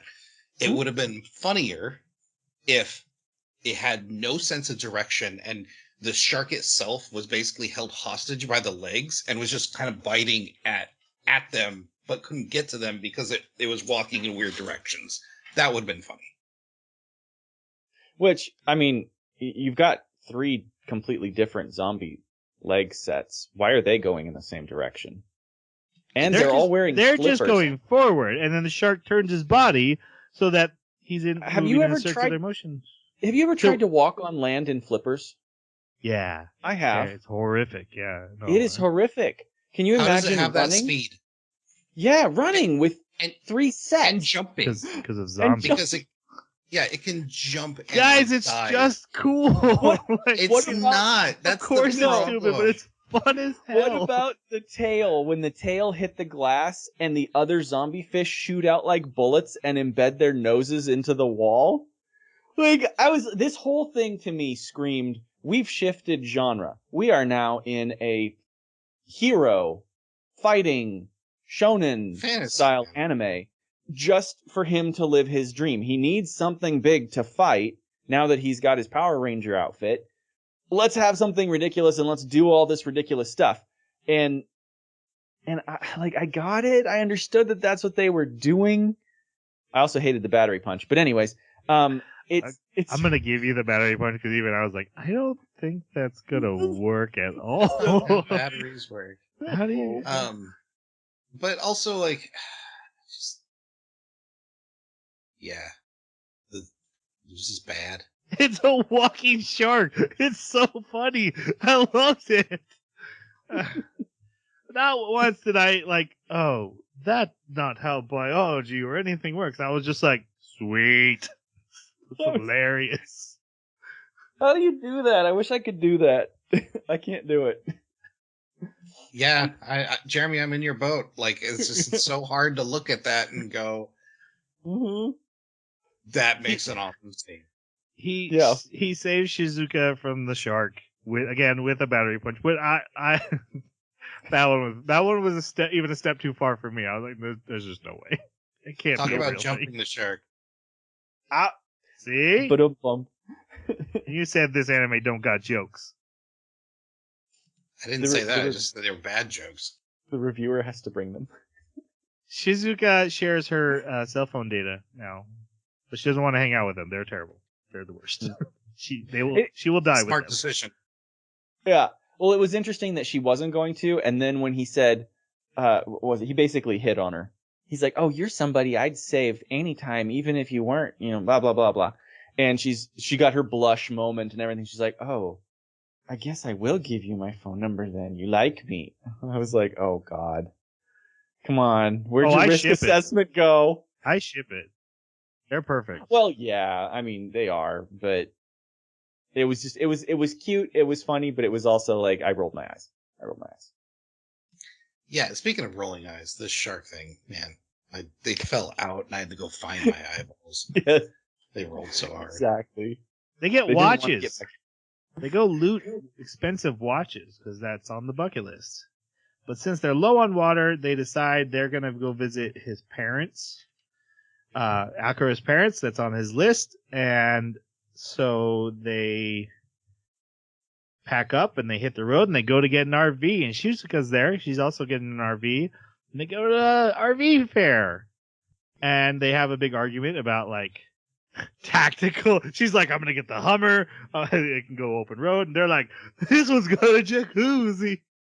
Yeah. But zombies attack and they end up just taking the nearest one and going. Because they are all yelling again and they draw the zombies.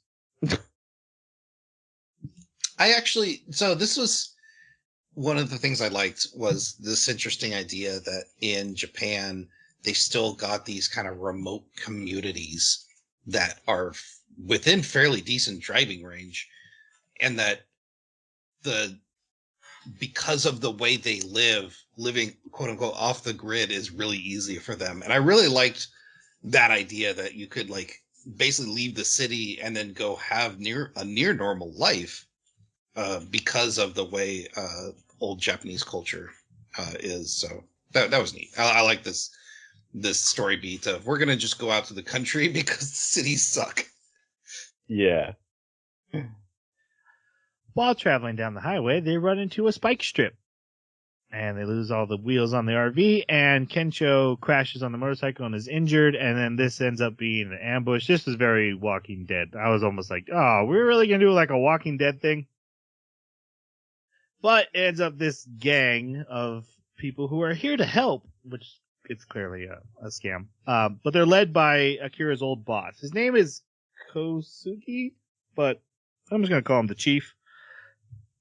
This is the guy we saw berating him. He's clearly someone who abuses his employees. And he's like, oh, man, I don't know how that happened. But we'll fix you up. We'll get you medical care if you work for me for 2 days. And Akira, at this point, is having a breakdown. His anxiety is overwhelming him, and even Shizuka's like, this is clearly a scam and clearly not on the up and up. But Akira's like, hey, to protect my friends, I will do that. So they go and they get the medical care.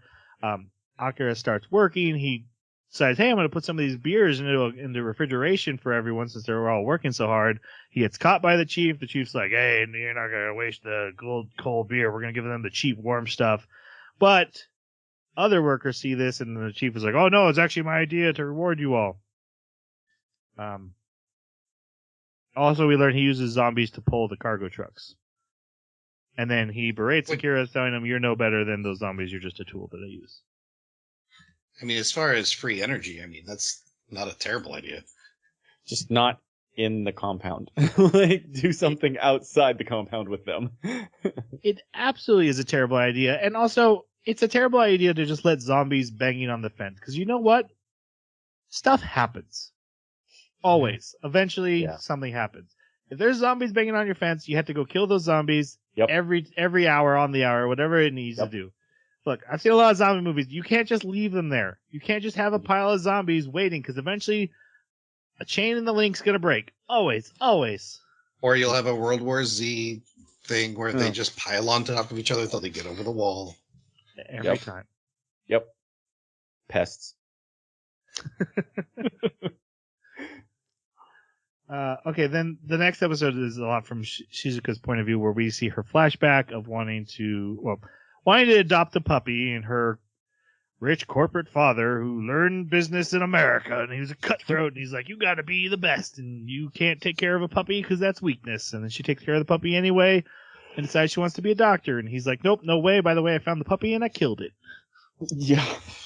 Because capitalism. Dark. Because America. Embrace the wrong values, my friend. And Akira keeps breaking down to the point where he actually is berated so much that he's like, "I think I'll stay. The chief will take care of me. I'm going to stay, guys, even though everything's all fixed and ready to go." But she had found the bucket list and had added "tell off my horrible boss" onto it, and shows it to him and tells him how she knows how he feels, and it inspires him, and he does stand up and he quits to the chief, and everyone else is like, "Yeah, this guy is actually horrible that we're all slaving for, and he never helps." And then a truck shows up with a zombie in it because, zombies show up. I mean, why not? I have to at least point out that he has no right to cross that one off the bucket list. He did not tell his boss off. This was the most Japanese telling of a boss off that I have ever heard. He just basically apologized. "I'm sorry I can't do what you want. I'm sorry I can't do it." It was so tactful and so kind and such a sweet way to do it that does not qualify as telling your boss off. I think it does in a non-apocalypse setting. Yeah, but not in this one. Fair enough. I've always been like, hey, even if you hate everything, there's no point in burning a bridge you don't need to burn. Yeah. And I did love that, but the boss was like, "You owe me, and you got to do this. So sorry, won't be able to pay you back. So sorry." I kind of like the. I honestly dig it. I understand what you're saying. It is not especially from an American point of view of telling off your boss, like, "You can stick it where the sun don't shine." Yeah. He's definitely not getting that satisfaction that we would all probably envision A cathartic telling off release. your boss. Yes, that cathartic release. But I really enjoyed so sorry, not gonna be able to do that. Yep. No, it was entertaining for sure. He comes. Zombies get free. More zombies. People are turning into zombies. He coordinates everyone to trap him with the trucks and uses a food truck to blow it up while saving his old boss. And and then everyone's like, "Hey, the old boss does suck. We all quit," and they leave. They try yoga on surfboards. That's all. They find a crashed truck, and he puts on his diver suit and goes to save it, but a samurai pops out and starts slaying zombies left and right, and it turns out to be a German woman named Beatrix who loves Japanese culture. Your guys' The thoughts? anime got 100 times better when it's it did. It got a lot more jiggly. Your guys' thoughts on Beatrix? It scored doubled. She brought. It's frustrating because she brought a decent amount of brevity to the situation, but the problem is that Akira is already the boisterous, positive force of the group. So to add her was just kind of a force multiplier, I guess. But I did like that she is outrageously foreign, loves Japanese culture, and it it did lead to some decent gags of, she loves our culture. But beyond that, I mean, is she just fan service? Like, I don't know. And combat. She's combat. Yeah, she knows the ways of the samurai. Jason, you're being a real negative Nelly. Jeremy, what'd you think? I thought she was great in the sense of that's what I always fantasized about when I thought about zombie apocalypse. I was like, oh yeah, get the bats, get the swords. Yep. Oh. I thought you were fantasizing about finding a truck with a German woman in it. Yeah, I was like, what's your zombie apocalypse fantasy? Right? Just like hanging out on all the highways, just checking every day. No, just like being ready for battle in that. Like that was as a teenager and that's what I was always thinking, like, oh man, that would be so crazy. Like you didn't think about it while watching this anime. Yeah, fine. Call me out. Yes. I was like, this is exactly like I would wear the shark outfit and then I would use these weapons and I don't know how to use them, so I would probably cut myself and die. But that would be the way I'd want to go out in a zombie apocalypse. Jerry, we have one of the things. I was like, we have an anime podcast. No one's mistaking us for the pillars of maturity here. So yeah, that's fair. I think one of the things, and I know this is stupid nitpicky, but like, I'm really not concerned with how much training she's had to swing a weapon that size and cut through what she's cutting through on a consistent basis. You're probably getting 5, maybe 6, and you're tired. Yeah. Like, and your swings are not going to be as true. There was a shark with legs out of it, and you're worried about muscle tiredness. That's what I'm saying. Like, it's so hard to take any of this. It's not a serious anime. Everything's colored in neon. But then they try to throw in these serious moments, and it's so hard to take any of that with any sort of grain of salt because it's just like this is all ridiculous. Yeah. I just pictured it basically as this was Skullagram, but just like flipped. It's the female version of Skullagram. If you don't know, Skullagram's a guy that demonstrates medieval like claymore fighting and stuff on YouTube. He's a great channel to watch, but I just kept thinking, oh man, this is Skullagram. She's a good fourth character. She's fun. The jokes. She's a little extra fan servicey for my own taste, but I loved her upbeat cheerfulness that she even outshone Akira in a lot of scenes. Yeah. With their huge tracts of land. Huge tracts of land. I love the English dub, bad German accent. She had that for a little bit, even noticeable in the sub. I love it when they do that. Nah. So I don't have anything bad to say. She just, she comes up so late in the story, and she's really just kind of like, yeah, I'm into what you guys are doing. I'll just tag along. I fit right in. No, just gotta get my sushi. Yeah, no character arc for this one. Everyone else does go through a character arc, and her thing is literally, I'm gonna be the Deus Ex Machina that we need. Yeah.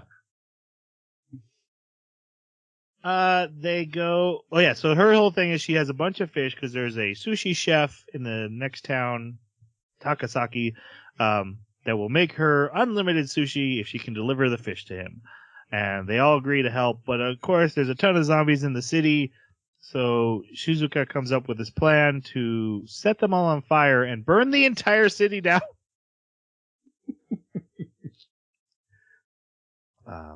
Yeah, but it starts to go awry, so they have to fight a bunch of the zombies to keep them away from the fish, because zombies love fish, as everyone knows. And they use a drone with a Walkman and a megaphone to bring them over to a gas station that they then set on fire and kill all the zombies, and again, burn down an entire city. I'm sure we just don't see it on screen. There's nobody to put out that fire. It's a gas station in the middle of the city. That town's gone. It's fine. It's fine. It's neon. The shark walks by. Cool Yes, fire, exactly. guys. He now has 6 arms. Oh. Doing thumbs up. He's Yep. part of the team.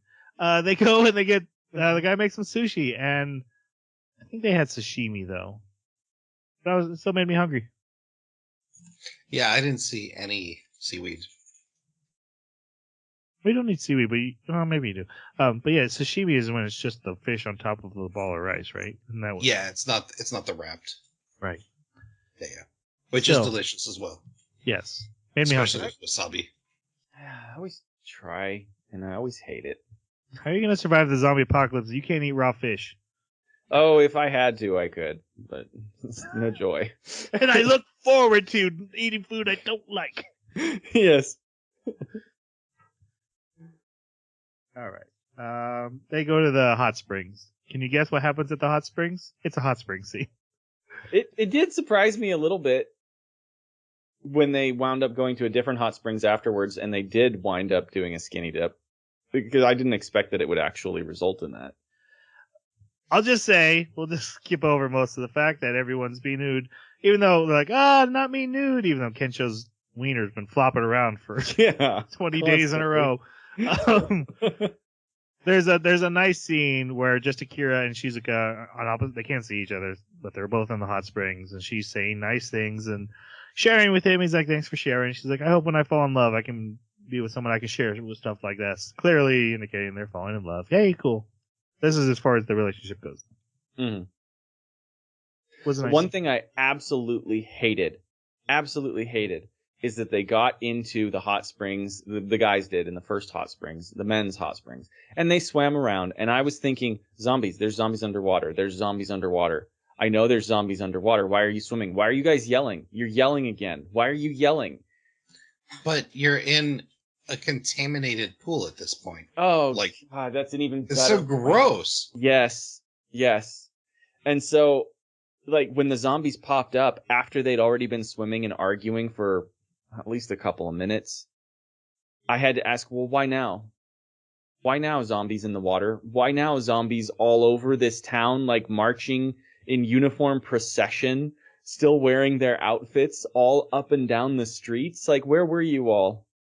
Where were you all? Everything was vacant, and now it is just completely packed with zombies. That was so annoying, because it's the inconsistency of the scenario. You know, there either are a ton of zombies in this town, or there aren't a ton of zombies in this town. They reach the tunnel to the old town that Akira grew up in, and it's full of zombies and sealed off on both ends. So they decide to hike over it. During their hike, they see an old man being attacked by a zombie boar, and they save him. And he takes them to the treehouse he is building, and they help him build a treehouse.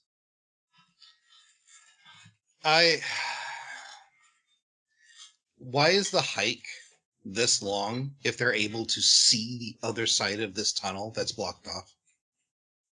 Maybe going around the mountain is much more difficult. I could see that, but it is pretty darn long.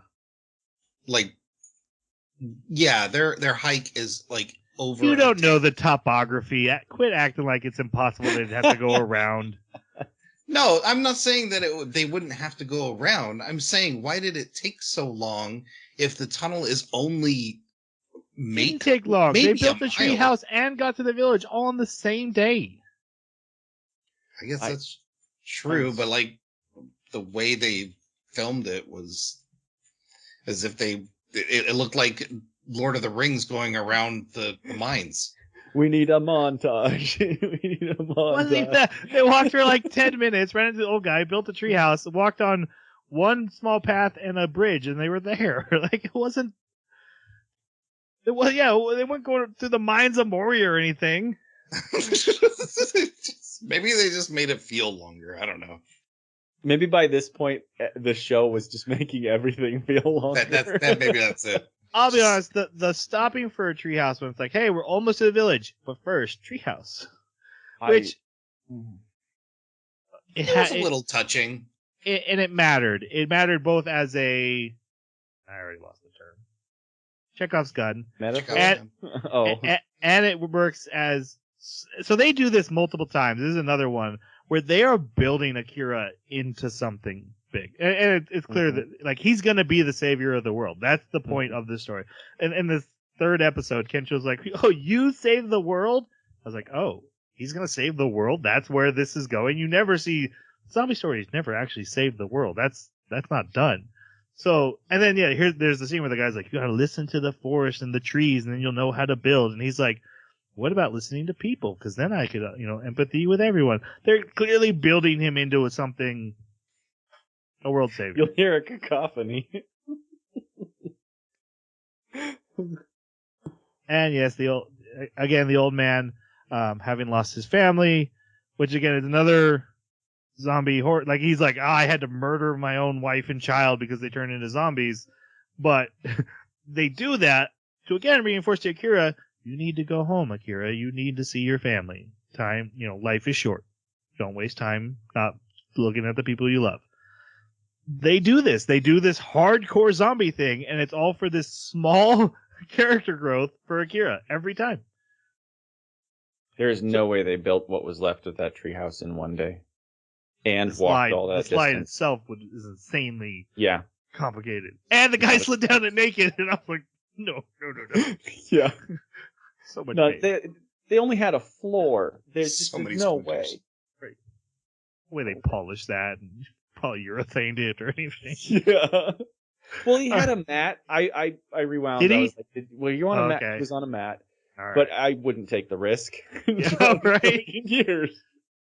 All right, so they go to the village, which is like through this ravine on this precarious ledge, and then across this broken old Over bridge. the mountains and through the woods. They get to the village, and it seems to be empty. Akira searches frantically, and everyone's just at this one place drinking and partying.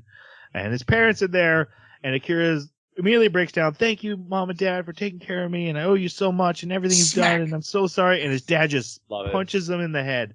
I love And it. as a father, I was just like, yep. They do such a good job with the mom and the dad of really exploring why a parent is a parent and what a parent wants in return from their children, which is very little, by the way. It's nice that he's appreciative. Every parent, loves that, but I got 22-year-olds out there and they stop by and they say nice things, Dad, thank you and stuff, but it's like, that's not what I want. I want to hear like, my life's going great. I'm in love. My job's great. I'm happy and I'm living my life the way I want. That's what I want. That's all I want as a parent. And they did a great job in this anime. One of the highlights of it, honestly. The dad. All right. Okay, so yeah, he's trying to find a way to repay his parents. That's the big thing on his bucket list for these episodes. And he sees a guy walking through the village because we learn this village is taking in other people that did survive and made it to this village. And since this village is cut off in the winter, they're very self-sufficient anyway. And so they're all living happily. They've kept out the zombies. They have a fence to keep out the zombie boars. And this evil guy walks by, and his name is Higurashi. And this is my biggest complaint. This guy, we see his flashback, and he's like, hey, when I was feeling lost, I didn't have a job, and I quit college, but I hated all this pressure on me, and then the zombie apocalypse started, and I was free, and I decided to live my life doing the things I wanted, which are horrible things, and I grabbed the black notebook, and I wrote down the 100 evil things I want to do. He's reverse Flash of Akira, and I'm like, what? It's the most ham-fisted plot point. And I'll be honest, I like what they're saying with him, but you didn't have to be so literal. And Uno reverse card, the main character. Evil on the bucket nose. list? Uh-huh. Come on. I'm still upset about it. I'll take 100 walking sharks. Well, you like the walking sharks. So I that's do. not even fair. 100 You're walking like, sharks give would me be 100 awesome. walking sharks. I need your guys' thoughts on Higurashi. Do you though? Thanks. I couldn't stand this character. I thought he was a bad villain. Nothing about him felt. So, villains are really good for two reasons. Either they articulate their position really well and it makes you question your gray moralities, or they're sympathetic in a way that makes you go, I can understand why they're doing it and like the tragedy they're doing. I couldn't understand anything about this character. I just thought he was a bad person, and he decided to get together a group of bad people to write down bad things in a book, and then start doing bad things to people because it made them laugh or they were just maniacally evil. And evil for evil's sake, bad guys are good for video games, but they're not good for stories. And so even when he has this halfway redemption at the end, I didn't feel anything for this character except I'm glad he got his comeuppance. Mm-hmm. Yeah, I agree with all that. I hated this character. The one thing that I laughed at was that his name was Higurashi, and the only exposure I have to that name is an anime. May Cry. Yes, and I was like, oh, the bad guy. His name Which that was a good bad guy. That was a good bad guy. But I do want to say that, like, he's a classic anarchist. Like, that is the concept of burn it all down without a solution. And the solution is just, there's got to be something better than what is currently here, so let's destroy everything because I'm not happy. And I hate that kind of villain, because you got to come with a better solution. And so to see him just embracing that when he's really, his frustration is of his own making, right? Like, even when he looks back at his life and he's talking to Akira later, or Akira's talking to him and asking him, what's your real dream? What did you really want? And he's like, I just wanted friends. I wanted to go swimming in the pool with my friends, right? And they call him out and they're like, well, then you were a fool. You were a fool because people invited you. You could have.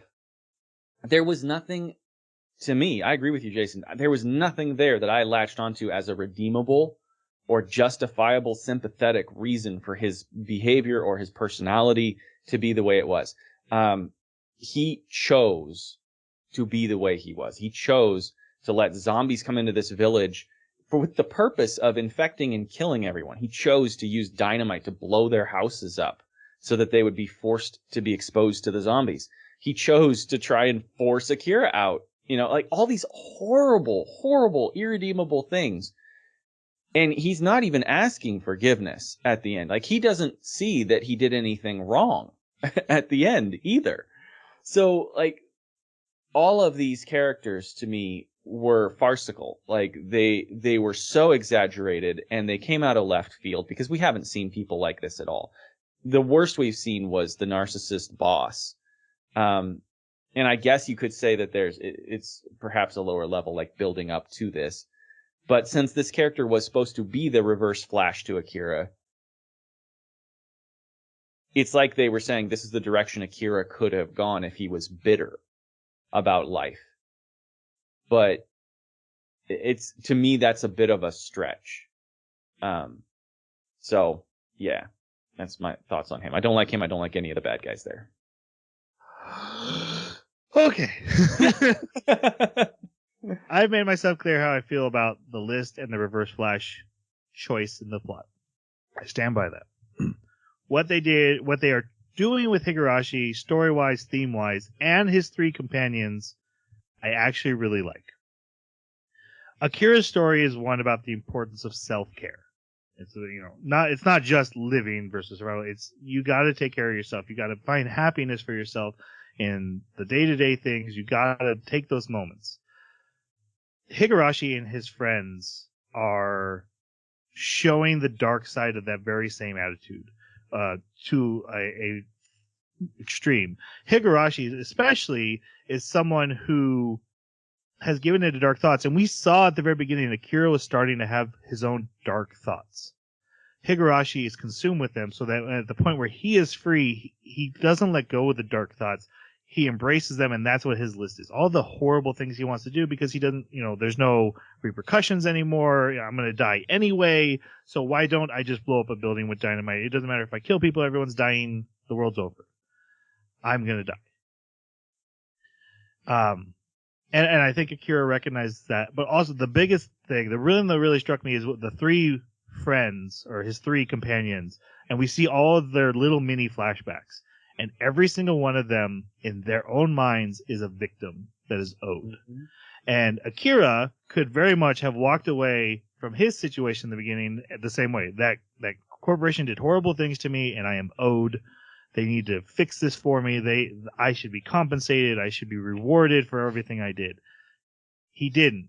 He said, I need to start making my life my own. I need to start self-caring. I need to start living. These people all started saying, I am owed, I need something. And to me, it's that you need to self-care, but not at the expense of respecting others, being detriment to society. There's limits. Like you gotta self-care. It's important. Because you're a part of this world, and if you're not taking care of yourself, you can't function as part of it. But you do have to function as part of that. Akira's dad comes back later, and he's like, he doesn't just say, go live your life the way you want. He says, go make the world a little better. And that's what a parent really wants. I want my kid to go out into the world and leave it a little better than he found it, because that way I left it a little better than I found it, and they left it a little better than I found it, and that just makes the world better. And then they were also happy along the way. Those 2 things, it's both those things. These people have lost that. And yeah, they're irredeemable villains, especially for the actions they take. But I think what they're doing with the theme with these characters was really smart. I just think it's so ham-fisted and insanely stupid the way they did it with the black evil list. But I like the characters. I just thought, you came on way too strong and way too non-subtle. You didn't have to go this hard. You could have done this with one episode, with one character, in a more subtle storytelling. Making this the big finale seems insane. But I like the messaging. I like what Higurashi and his companions stand for. I like that they're even exploring that aspect of things like self-care and living for the moment. I almost never see that done. So I give him a middle thumb. Not down, not up. I think he's better than you guys say, though, as a villain because of that antithesis. And even Akira says, anybody could become like him. You could get obsessed with those dark thoughts. You could become consumed by them. That doesn't mean you're not responsible for your actions. I'm not saying that. But it is a step. Akira could have took a step onto train tracks and been very similar. And I think that's what he's trying to say. Well, I agree with you, but I have to make a distinction between the 2 characters. Akira's dark thoughts were inward directed. He would never do something like that to other people. Whereas this guy would. This guy'd push somebody on the railroad tracks and laugh as they're hit. And that's where I think that to see Akira ever turn into him, I think he'd kill himself first. There's no way. I do agree. But I think the point still stands. Yeah, I agree with everything else you said. I can see the metaphor after your explanation. I just think it was done poorly. Yeah. Poorly because of how exaggerated and strong it was. They came on so strong out of left field with this. With something like this, I would want them to build that up, especially if it's going to be your climactic conclusion. These are your major villains for episodes 11 and 12. I want more foreshadowing of these characters. You can't just stuff that all in episodes 11 and 12 and have it be so intense. I do love the foreshadowing thing too. Just hey, and this is the fence that keeps everything out, but also keeps us in. Oh, this is the electrical grid. Don't let it go over. This is the wheel that makes it work. Don't let it stop going. Well, not only that, so we see, going back to the story, we see these characters in the village, and we see Akira talking with, hey, I used to be a makeup artist who did zombie movies that was attacked by zombies. Just randomly talking about our jobs here. Everyone does that once in a while. Oh, by the way, I happen to have a bunch of supplies. And we can do this so fast. And Kencho, hey, look at this poop pit that we have. Isn't it cool that we have a poop pit right here? This poop pit that is right in this exact location. You need to know that. Beatrix, here's how the fence works and the power wheel works. Shizuka, here's where all the old people live. And, that old guy used to be a great hunter, but he's old now. Yeah, again. He really likes you. So many Chekhov's guns in a row. And it's very blatant that oh my gosh, this is a lot of setup for what's coming. Yeah. We get a scene of Akira talking with his dad, and his dad talking about they have a drink together, and his dad's talking about how he wanted to be an astronaut. That was his dream. And Akira's like, that's ridiculous. Or like, what's going on? But the dad's whole thing is like, you got to have something pushing you forward. It doesn't matter if it's even obtainable. It's that dream that drives you, that shapes you. It makes you who you are. You need to have something like that. Makes you solid as a man. Yeah. We all want to be solid. The bad guys spring into. Oh, Akira now has dreadlocks, just so everyone Full knows. of them, aren't you, Jerry? Okay. What significance for the dreadlocks? Or was there? Have dreadlocks. He literally just a thing to tick off. Okay. Why don't you try a new hairstyle? Don't hate. I'm not hating. I'm just You should odd try a new choice for a hairstyle. zombie apocalypse. Yeah. Jason, if you could have any hairstyle in the world, what would it be? Mohawk, The dreadlocks? one I'm wearing now. Aw. Lame. That's the way you do it. I would bring back the Friends Caesar cut with the spike bangs. That was my jam, and it went out of style. It's a little bit back in style, but not as. Now you have to really cut the sides short. See? I would just like more hair, because I don't know if you can see the receding hairline. But I want a mullet. There you go. Jeremy wins. Because you got the long hair, but I hate it when it gets in my face. you got business in the front, party in the back. Party in the back. Don't set up Jason like that. Come on, you doing? All right. The bad guys release the zombies from the tunnel. I mean, Why yeah, do the zombies not care about them? Like, the zombies march next to the tractor. They don't try to attack it. They're not attracted to it. We see them trying to get into the car when the horn's blaring. They're not trying to go after the people in the bucket. When they get down from the bucket, he literally says to them, I don't care, go do whatever you want, you know? Because the zombies are clearly not a threat to us. This drove me nuts. I was fine until they got out.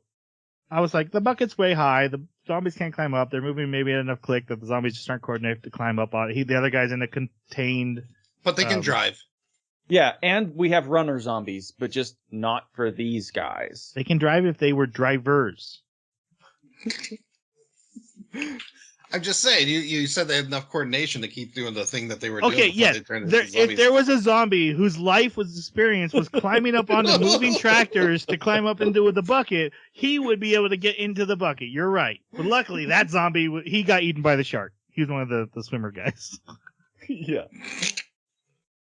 There's a point where one of the goons, one of the bad guys, is literally chasing Shizuka through corn, and she was just being chased by zombies literally a few frames ago. Same scene. But she hid. All gone. She's hiding from the zombies. This guy comes in and is like, I'm going to stick my tongue down your throat. There's yelling, and no zombies. They're running around, and no zombies. Where did the zombies go that were literally chasing her frames ago? They went into the fire because they heard the fire. I don't know, man. Yeah, it's so annoying. Again, this is not really a zombie anime, so the anime is not taking a lot of time to keep track of every zombie herd moving across the ground. Oh, come on. Then It was an don't important have- plot point. Then don't use zombies as your metaphor. I'm sorry. Yeah, if you can't Nah, I keep track of disagree. your zombies. Well, I mean, these were literally, like, this was an important plot point. It was an arc she even called out. She's like, Right. oh, I guess I'm being like him now. We've So it talked was about that. important that these zombies were following her. You can't just ignore them now and be like, oh, they're not important zombies. They Well, you took can a if you're the moment. writer. They took Yeah. a moment to indicate that she had hidden and the zombies had passed. That was good enough for me. Moving on. I want to talk about, okay, so Mm-hmm. we get each member of the group on their own mission. So Kensho's trying to save a little girl who went after her dog. Shizuka's trying to help the elderly. Kira's going back to help his parents, and Beatrix is trying to turn off the power because they've overloaded the electric fence, so to trap everyone in the village. Everyone finds their Chekhov's gun and wins their fight. Yeah. The one I loved the most was Kensho's, not because of the ending. The ending was disgusting. The bad guy, his flashback is that just that he had a rough family life, and his wife always nagged him, and he got upset with her, and then now he wants to kill Kensho because he had a bad marriage. And while he's pushing off Kensho, Kensho's like, hey, man, I don't know your old lady that you're complaining about, but you ever buy her a flower on your anniversary? Did you ever do anything for her? You keep talking about all this stuff she did for you, and more sounds like you're talking about your mom. So maybe you're the problem. And this is where it was like really clicking with me, like, oh, they're all self-proclaimed victims, but they're not. They all have the ability to fix their life and be responsible. And each one, again, not subtle, is then told that out loud. Like, you could have been better. You could have opened your worldview to the point that maybe you're wrong.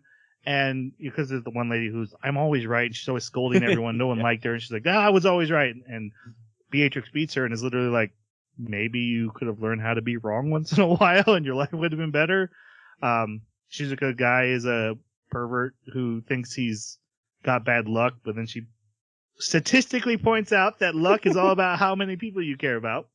I've never heard that one before. I have not either. That was new. I was actually hoping you had because I was like, that sounds like a Jeremy thing. I don't know. Yeah, I almost looked it up, but then I was like, no. Walking shark, yeah, no. Yeah. Nope. And then Akira is faced by Higurashi. So Akira goes to save his parents, and then his dad grabs him and swaps with him. But this was a great joke that was set up because earlier we see him not only show signs of sickness, but then we see a cut on his hand. Yeah. And so I'm going, well, when did he get bit? Or did he get bit? And then like there's all these little scenes of him like, having a hard time, or he looks like he's going to turn, or he's getting a flash. And I'm going, but there's been no opportunity for him to have been bitten. And this is the slowest infection I think I've ever seen in this entire anime. And so when he like throws Akira back inside and closes the door, I'm going, oh, well, he's going to turn into a zombie anyways. That's why he went out there. And actually this joke was one of the few that was pretty good. Yeah, I love this. There's even a point where he says to his wife, I don't think it'll be much longer now. And then there was another point where she's like, is it time? It's almost time now, isn't it? He doesn't have much time. Don't go out there. Yeah. You got zombie bite from all that? I did. When he showed the wound on the hand, and then he showed signs of being sick, that all seemed to count towards, oh, he was bitten. Later, when she said growth, I thought it was like maybe cancer or something. Right. So he had blood on his hand, which I thought he coughed right before that. I was like, oh, he's got like the black lung. and then when he's out there fighting the zombies and he's like, I'm like, oh, heart attack. It's heart attack time. That's what you do with old men. I never once even thought for a second. I thought he was turning. Me too. I thought heart attack for sure. And then mom mentions the growth. And I'm like, oh, it's cancer. Yes, yeah, that's cancer. What I thought too. Anyway, any of that. Anyway, the dad gets saved by Higurashi and then held hostage. And Higurashi's like, Akira, you have to let the zombies in to bite you. And the dad's like, don't you dare. You want to pay back your family. You outlive your parents, and then you go live your life and you make the world a little better and you live a happy life. That's what you do for your parents. And Akira's like, well, you know what? Opens the door, you hear screaming and thuds and bites, and then he comes out as a zombie. But he's not a zombie! Guys, major twist no one saw coming. And then he grabs Higurashi and defeats him. Did you guys know that the lady inside the hut, she was a makeup artist on zombie movies? What? When did they tell us that? The time frame makes no sense. They took so long to put on the makeup. Yeah. See, I know they said she could do it fast, but it had to be like 5 seconds, and they show it like, oh, this, and they're in the house. It looks so good. Yeah. And contacts. Yeah, which he doesn't have as soon as he goes out there, because his eyes are still the same color. Maybe. That doesn't matter. Anyway, why call it out if you're not going to animate it? It doesn't matter. They had production issues. They barely got this show done, man. It was stalled for like 3 months. All right. I don't disagree. I'm just saying we're almost at the end. Let's get there. Higurashi, he's called out by Akira, like, what do you really want? And I want to swim with my friends. That's what I really wanted, and I shouldn't have done the dark thoughts. And I got bit by a zombie now. Yep. Sneak zombie crawling on the ground. You got to watch out for them, the ankle biters. Level 100 sneak. And then Yep. Akira's like, hey, man, when I turn into a zombie someday, we'll go swimming together. And then Higurashi runs away and falls into a river. So he's probably coming back as a half and half. As you do. As a Yeah. half and half? Yeah, I mean, they took the time to show like half of his face in zombie form and the other half was not before he ran. So I'm thinking he's probably some kind of hybrid that'll be a recurring villain. I don't think that they're creative enough for that. All right. Oof. Shots Everyone- fired. Everyone gets trapped by the electric fence, but hey, Beatrix had used zombies to destroy the water wheel and then rode on it, but they can't get off. And is like, hey, I'm just gonna go into the fence now, and destroys the fence. And they all get to the bridge, but the bridge is broken. But hey, guess what? Chekhov's gun tree builder guy, he's on the other side. He built a bridge, just waiting for him. Akira and Kensho, who, oh, by the way, Kensho dived into the poop pit, so he's covered in poop. They hold the bridge up for everyone Naked. to cross, and then they swing across, and everyone is saved. And then they clear out the village and save it the next couple days and start rebuilding.